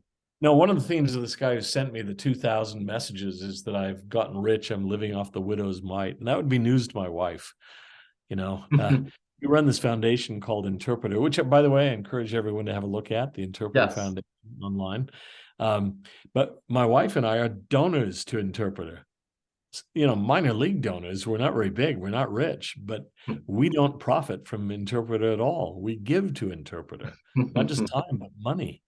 And so this idea that I'm getting rich from apologetics, oh man, I wish I could monetize it. That would be great. Love to, but I haven't. Another question is, do you believe that there are credible or understandable reasons for someone to lose faith or to leave the church or to come to a different conclusion? Not necessarily saying that you agree with them or think they're right, but do you think that you can understand, empathize for those people who, because I think one thing I've realized is people can respond to different issues differently. People Yes. can interpret things differently, and what might cause someone to lose their faith may not seem like, oh, that doesn't really bother me, but then something that might bother me may not be a big issue to them. And Yeah. what's your thoughts on that? Well, I totally agree with that there are understandable reasons. Well, I've heard people tell me why they left the church or why they're losing their faith. I often think to myself, yeah, okay, I can get that. Often they are issues where I think to myself, I've known about that for years and it doesn't bother me. They'll say, how can you possibly still believe knowing X? And I think, well, I don't know. I'll have to think about that because I've known X for much of my life and it Yeah. just hasn't bothered me. I've known people who left the church because they found out that elder so-and-so and elder so-and-so disagreed about some issue. Like, I've always known that they disagree. In fact, I saw something just the other day that I loved about, who was it? Richard Scott, when he was called to the Quorum of the 12, his first meeting, he was surprised at the discussions that went on, pretty fierce. One apostle says, I think we ought to do X. And the other one says, no, I think we ought to do Y. And they go back and forth, and other members come in on either side. And he's kind of looking back and forth and thinking, wow, this is not how I pictured it. And the apostle seated next to him handed him a note and said, Richard, welcome to the Quorum of the 12. We play hardball here. And, the fact is you've got strong personalities, accomplished, and they don't always have the same views. I was in a meeting once of the first presidency in the Quorum of the 12. I was in, I never imagined myself being in one of those meetings, but I was. It was because I was doing a presentation on Islam to that group. It was the 12, the first presidency, and several other general authorities. And it was interesting because the other person doing the demonstration or the presentation with me, there were two others, Jim Toronto, who's now the president of the Rome, Italy Temple, and a guy named Garrett Gong, who's gone on to bigger things since then. Right then, he was an academic making a presentation with me. Right. And an argument broke out between two members of the 12 about how to respond to Muslims who might be seeking baptism. And they went back and forth, and I thought, this is fascinating. I never thought I'd be here for an argument between two apostles. Because you think they'd always be completely Yeah. united Yeah. and filled with the Spirit, and the revelation just comes directly Yeah. from the Lord to them, and they're talking and disagreeing and have different perspectives. But it was interesting how it was resolved. It went back and forth. It was not bitter or angry or anything like that, but they clearly disagreed. President Hinckley was sitting there. This was that long ago. It was toward the end of his tenure. And he suddenly cleared his throat. The room went silent. I thought it was really interesting how they deferred to him. And he said, "Brethren, the position of the church is," and then he clearly sided with one of the 12. And he laid out a view that I swear it could have been transcribed and put in the general handbook. It was that clear. And everybody said, "Okay, all right." And they moved on. And I thought, have I just seen a revelation? I think I may have. President of the church spoke, and that was it. It settled the question. End of discussion. And but it was fascinating to me. And I know I've had the experience when I was a bishop. I had a very, very accomplished counselor, graduate of one of the finest schools in the world, all of his degrees, very bright professor, and so on and so forth. And there were a couple of times where he would challenge me in a bishopric meeting. "Bishop, have you thought about this?" And I'd say, "Well, actually, no, I haven't." And he'd say, "Well, here's a concern I have." And it would help me. Afterwards, he would invariably apologize to me afterwards in the hallway. And I'd say, "Chris, don't apologize. If I'm about to do something stupid, I want you to tell me. That's why I have you as a counselor. I want a strong personality with strong opinions who sees things that I don't see. That's helpful to me, not a threat. I'm not bothered." And I think that's probably the way it functions in the Quorum of the 12. But and in the first presidency, even in fact, I know of one story that I won't pass on about the two counselors, current counselors, acquiescing to something President Nelson wanted to do. And the next day he came in and said, "No, the Lord spoke to me very clearly last night. That is not what we ought to do." And they said, "Well, we had some concerns yesterday." And he said, "Then why didn't you say so? That's what you're here for." Right. Don't ever fear to speak up when you think I'm Speak your doing something. mind. Yeah. So I just think that's really important. But, the fact is that apologists disagree sometimes. There are no big serious disagreements, but we have different approaches. And I don't think people should assume that we're all on exactly the same page, or we think with a hive mind of some sort. Right. Another question from a listener is, what for you do you see as maybe the biggest issue to faith? And somebody else, what would cause you to lose your faith? Dan Peterson. What would be the smoking gun that would cause you to lose your faith? I mean, obviously, you found something from Joseph Smith saying, "I made it all up, you gullible fools." Short of that. Or if they had in the vault the gold plates, and then they brought them out and realized, oh, these are just fake metal plates, and they tin were plates. actually tin. Right. Dan Vogel was right. I'm trying to imagine. It would take a series of blows. I can't imagine a single decisive thing that would do it. To me, the biggest issue right now for believers, this may be not true in Ireland, I think it's true in the United States, is the people I know who are having trouble with their faith are not so much losing faith in the restoration, though they are, but they're losing their faith in God altogether. They often move away from theism. Right. And that concerns me, and I think that's where some major responses need to be made. If you've concluded there is no God, then obviously Joseph Smith's a fraud. Right. Yeah. I remember I had a conversation with Jacob Hansen. He talked about how, like, if you don't believe there's a God, then you're not going to believe in Jesus. You're not going to believe in Joe Smith. But if you believe there's a God, then the story of Jesus has plausibility. Makes sense. And then if you believe in Jesus, then the story of Joseph Smith and the restoration and his experiences seem less ridiculous if you believe in the supernatural, believe in Jesus, believe in God. Yeah, if I live in a world where there are no angels, then obviously Moroni didn't appear. It's all fake. But if I live in a world where angels are possible, that still doesn't prove Joseph Smith's story is correct. But it certainly makes the prior likelihood higher. I mean, it's not that difficult a leap to believe that if angels appear to anybody, an angel appeared to him. Right. Yeah. Okay. And last question or so. This one, I probably should ask you this when we're talking about the Book of Mormon, so don't go in too much depth in this, but guerrilla warfare in the Book of Yeah, Mormon, yeah. what is that, and does that support the Book of Mormon? Yes, it does. And that's one of my little hobbies. At least it was years ago. I imagine that's why the person asked. Um, Many years ago, I developed an interest in guerrilla warfare theory, and I don't know why. Um, I began to read books by Mao Zedong and Vo Nguyen Giap in North Vietnam and Che Guevara in Cuba about guerrilla warfare practice.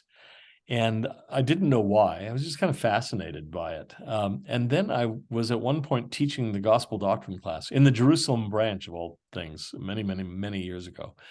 And we were reading about the Gadianton robbers in the Book of Mormon, and I began to realize, good grief, these people are like textbook illustrations of what I've been reading about.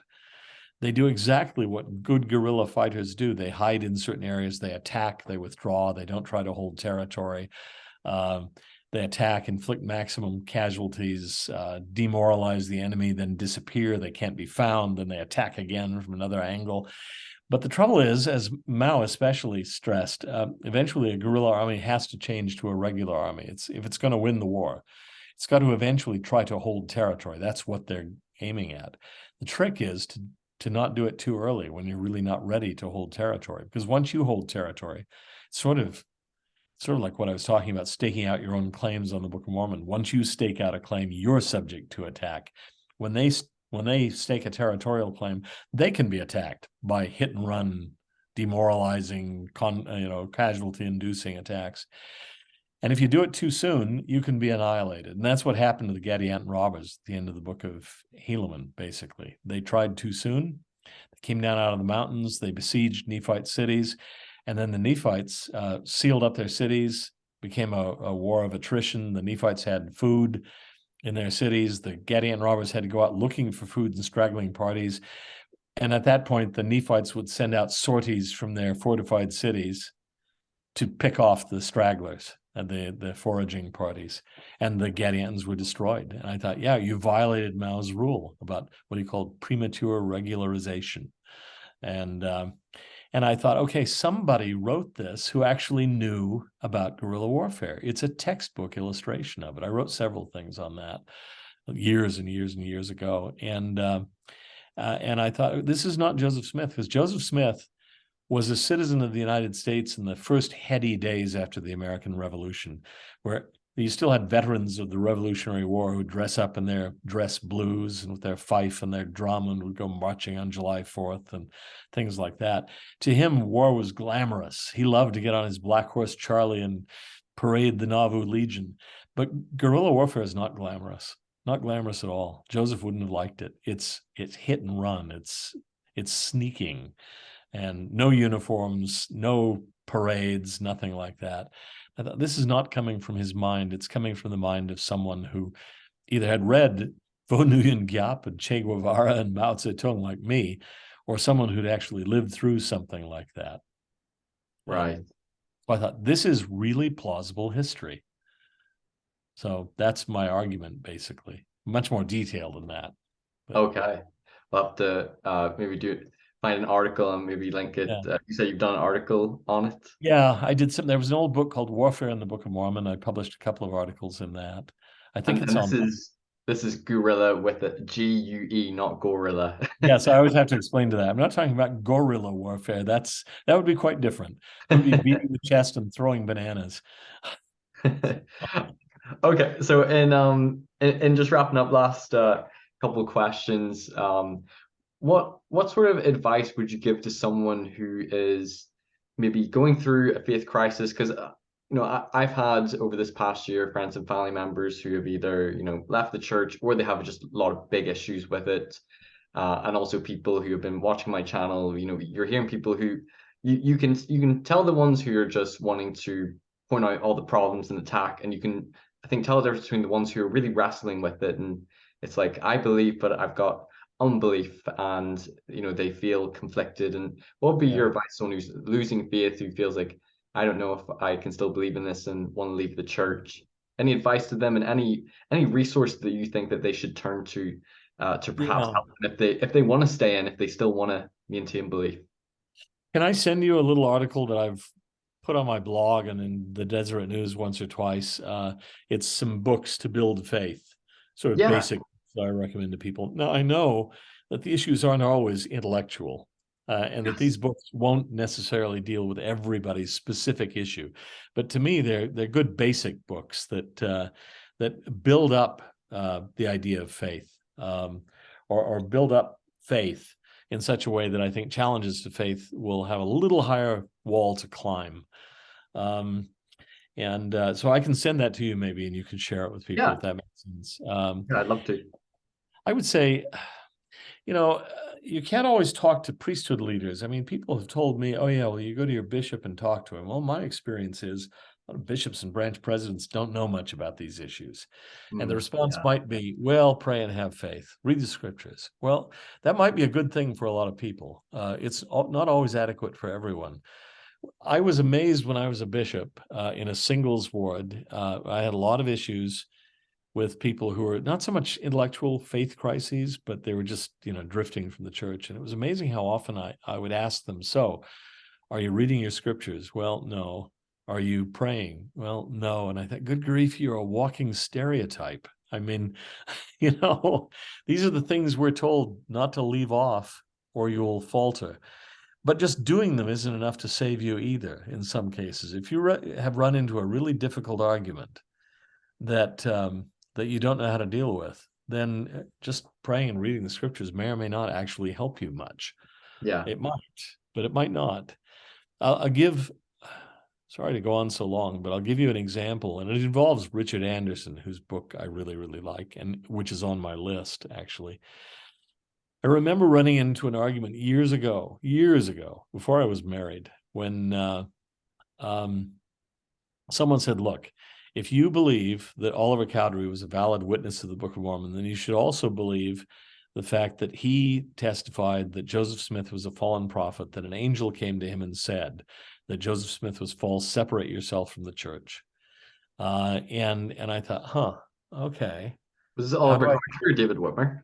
Yeah, well, that's what I thought. The person said David Whitmer, or Oh, said Oliver Cowdery, I mean. But David right, Whitmer, I sorry. know, did say something like that and stayed out of the church. But Oliver Cowdery supposedly said it. And I thought, well, I've never heard of that. But okay, how do I deal with it? Well, I can say, well, Oliver Cowdery was a loon.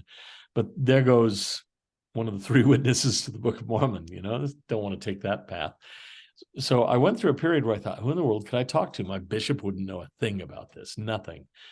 So finally, I had just seen Richard Anderson's book. I'd read it, in fact, but nothing like that had registered. So I went back and I looked it up. Sure enough, Richard had talked about that issue.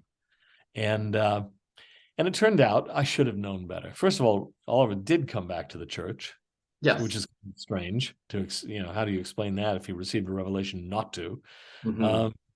There's no record of that revelation in any document before 1906, when it appeared in a pamphlet that was, quote, discovered, end quote, by the secretary of the National Anti-Mormon League. The pamphlet was supposedly printed in Tiffin, Ohio, but Richard showed there was no printing press in Tiffin, Ohio in the year that it came out. We also know that Oliver did return to the church and that he was grilled by the brethren about what he'd done during his years out. We have a transcript, more or less, of what they said, and they never raised the issue of this pamphlet for the simple reason that it probably didn't exist at that time.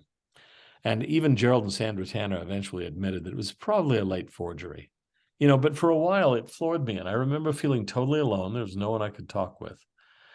And so I know it's trite advice to say, put it on a shelf, try to find somebody you can talk with, or a book that, do a little research. But that worked with me in that case. And Yeah.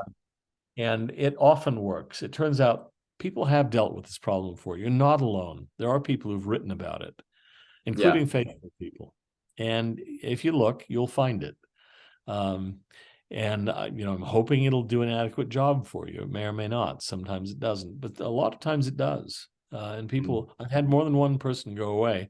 This to your question about whether apologetics does more harm or good. I've had a lot of people walk away from conversation with me or with friends of mine who said, well, thank you. That settled all my questions for me. Thank you. I really appreciate that. I'm not bothered anymore now. There are other cases where it hasn't worked, but in a lot of cases it does. So I just say patience. Don't toss everything. I read one account online of a woman who said she went on as a faithful member. She was going to teach a young women's lesson. She did a search online, found something, and she said, within 15 minutes, I was out of the church. Yeah. Well, you really struggled, didn't you? I mean, you really put up a fight. Yeah. I don't know what the issue was, but I'm betting that it was worth more than 15 minutes. Yeah. So, No, that resonates to, be patient to explore intellectual resources and research and look for, scholarly answers as well as the spiritual things. Yeah, that kind of resonates. And for me, like I've really, what's been really beneficial and really super nice about doing this channel is be able to talk to different historians and scholars and even critics at times, but to ask some of the tough questions and a lot of the questions that I've wrestled with and not been able to find probably answers, going to church or talking to my priesthood leader. And for somebody who's heard the criticism, they're aware of it, and they're able to give just their view or their response or what the sort of faithful position might be. And some people might find it helpful, other people may think I'm not fully persuaded by it, but it can be good to just hear some of the answers, and for people to then see if they find it satisfying or not, but to know that there's resources there's voices who have dealt with some of these issues, and you can make up for yourself which, if you lean more with the critic's conclusion or with the apologetic.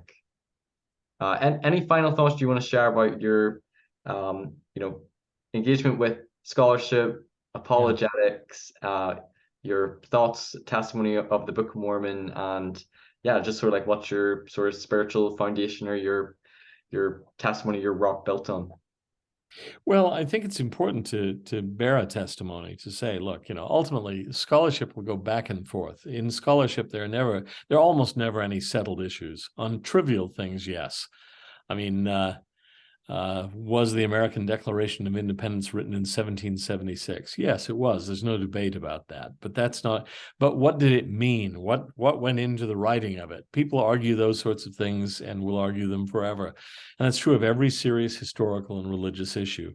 So if you try to build your testimony on the shifting sands of arguments and logic, I'm not saying arguments and logic are not appropriate, not important, but it will go back and forth. You'll be convinced of something, and then you'll run across an argument that casts doubt on that, and you think, oh my word, should I really be confident? And then there's another argument that strengthens your faith, and another counter argument, and that's a difficult way to live, going back and forth about how should I live my life, what things are important for me. And so yeah, I don't mean it to be trite, but ultimately it has to come down to what do you want and what speaks to you spiritually, and seeking the guidance of the Spirit on this thing.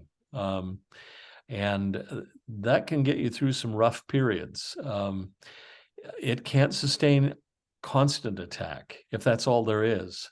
Probably can't. But how to say this without sounding too negative? I've had a number of people that I've interacted with over the years who've left the church, and in some cases, they have gone out of the church and they've said, "Wow, I'm so much happier outside," but I happen to know from watching them that in at least many of those cases, they're actually not. They become consumed with hatred of the church, to where their lives revolve around attacking it. Or in some cases, their lives have just kind of gone down the drain. There's one in particular I'm thinking of who, my marriage is so much better now that I've left Mormonism. And then a year or two later, I found out that his marriage had collapsed. And, I don't know what went into that, but I'm just saying that living in the church is a pretty good life. If you follow the standards of the church and the teaching of the church and fellowship with the saints, it's pretty good. Is it without blemish? No. I've been run over a few times in church meetings and church callings and by church leaders and so on. So it's not a perfect community. There is no perfect community on the planet, but it's a pretty good place to be and a pretty good place to live. And my testimony is that there's evidence that could cause you to doubt. But I think there's more than enough to justify a life of commitment. to the gospel and to the church. And you go in with your eyes open. I'll give you an analogy that I wish I could find. I heard a speech, I don't think it was written up, by Stanley Kimball, who was a distant relative of President Kimball's, who was a historian in Illinois, wrote a biography of his ancestor, Heber C. Kimball, but basically didn't write on LDS topics or did a lot, but a lot of other things. Stan Kimball gave a talk once where he talked about the three levels of the gospel: level A, level B, and level C. From a historian's point of view, level A is the junior Sunday school version where the Latter-day Saints are always right, everything's sweetness, everything is unambiguous, there are never any issues. Level B is what you might call the Gerald and Sandra Tanner version of Mormonism. Everything you thought was good is evil. The leaders are liars and cheats and hypocrites and that sort of thing. The con man and fraud. Yeah. So he said those are two levels, and he says you can make a case for either one of them. He says, what I always hope as a historian is that people will work themselves through to level C, which is a more nuanced version of level A. He said, my testimony is that level A is not fundamentally wrong, but it's more complicated. Level B actually has some points to make. But level C, a flawed church, flawed leaders, ambiguities here and there, but basically right and basically true. That's, he said, my conviction. My hope would be that people will go from level A to level C, to that richer, more nuanced version of church history and church belief. And he says, the church kind of wants to keep people on level A. And he says, I don't blame them. If I were a leader of the church, I might feel that way too, because you lose people traveling through level B. Yeah. But the ideal is if they get to level C. And he says, that's where I am, because if you've been around the church long enough, you've seen the human elements of it. Yeah. He said it's very satisfying, very gratifying. Now, I wouldn't have used level A, B, and C. I have a philosophy background, so it would have been thesis, antithesis, and synthesis, borrowing from Hegel. But that reminds me of Jared Halverson. I think he gave a fireside, maybe with Faith Matters, or I can't remember where it was, but he talked about almost like creation, being in the Garden of Eden, everything's just simple paradise, and then the fall can happen, and then atonement to kind of like being like level C. And that really resonated with me, with my own faith journey, because I feel like I grew up very fundamentalist, very orthodox, simplistic view of the gospel. Felt like 100% knew it was all true.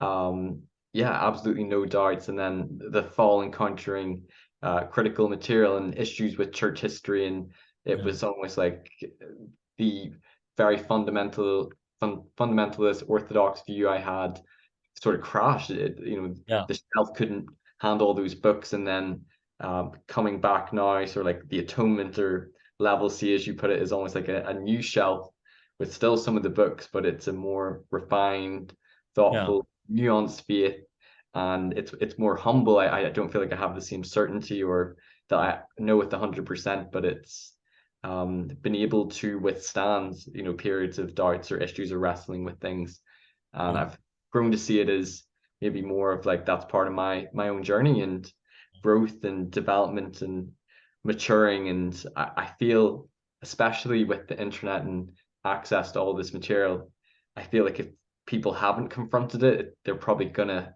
face it at some point in their life, issues against the church, and it's almost like people are gonna be forced to have to go on this faith transition, or nuancing themselves and their understanding of scripture, prophets, church history, revelation. Well, and that's my issue with the level A understanding, is that it's almost inevitable that it will be challenged. And if you don't have the resources to withstand the challenge, you'll crash. Yeah. It'll shatter. But I believe with Stanley Kimball that level C, which kind of takes into account level B, is still fundamentally like level A. Yeah. The church is true. God did speak through Joseph Smith. The Book of Mormon is true. But it's not as unambiguous as you thought. And that's the way it's supposed to be in this life. So it's the way it is. More gray, more complexity, opposition on both sides. Well, Dan Peterson, this has been an amazing interview and discussion with you. I feel like I could talk with you all day, but it's getting late my time. You're probably tired as well. But I just want to thank you so much for coming on, having this interview and discussion with me on the Book of Mormon. I'll be sure to put in some articles and some interviews and Fair Mormon conferences where people can listen to some of the work that you've done on the witnesses and the Book of Mormon. And thank you so much, listeners, for watching this interview. If you've enjoyed it, give it a thumbs up, like, share, and subscribe to my channel, and comment underneath your thoughts on this. And I will see you next time on Mormonism with the Murph. Take care. Thanks, Dan. Thanks everyone for watching this episode. If you've enjoyed it, please give it a like, share it with others who might benefit, and don't forget to subscribe so you don't miss any future content. You can also listen to these episodes on podcast form on Anchor or Spotify, and you can follow me on Facebook, Instagram, and TikTok. Check out my website for more content, personal blog, and more. And if you care to donate to support me, you can via my PayPal or Patreon, or through the website. And you can also give donations via YouTube through Super Chats. Thanks for watching Mormonism with the Murph. Take care. Bye-bye.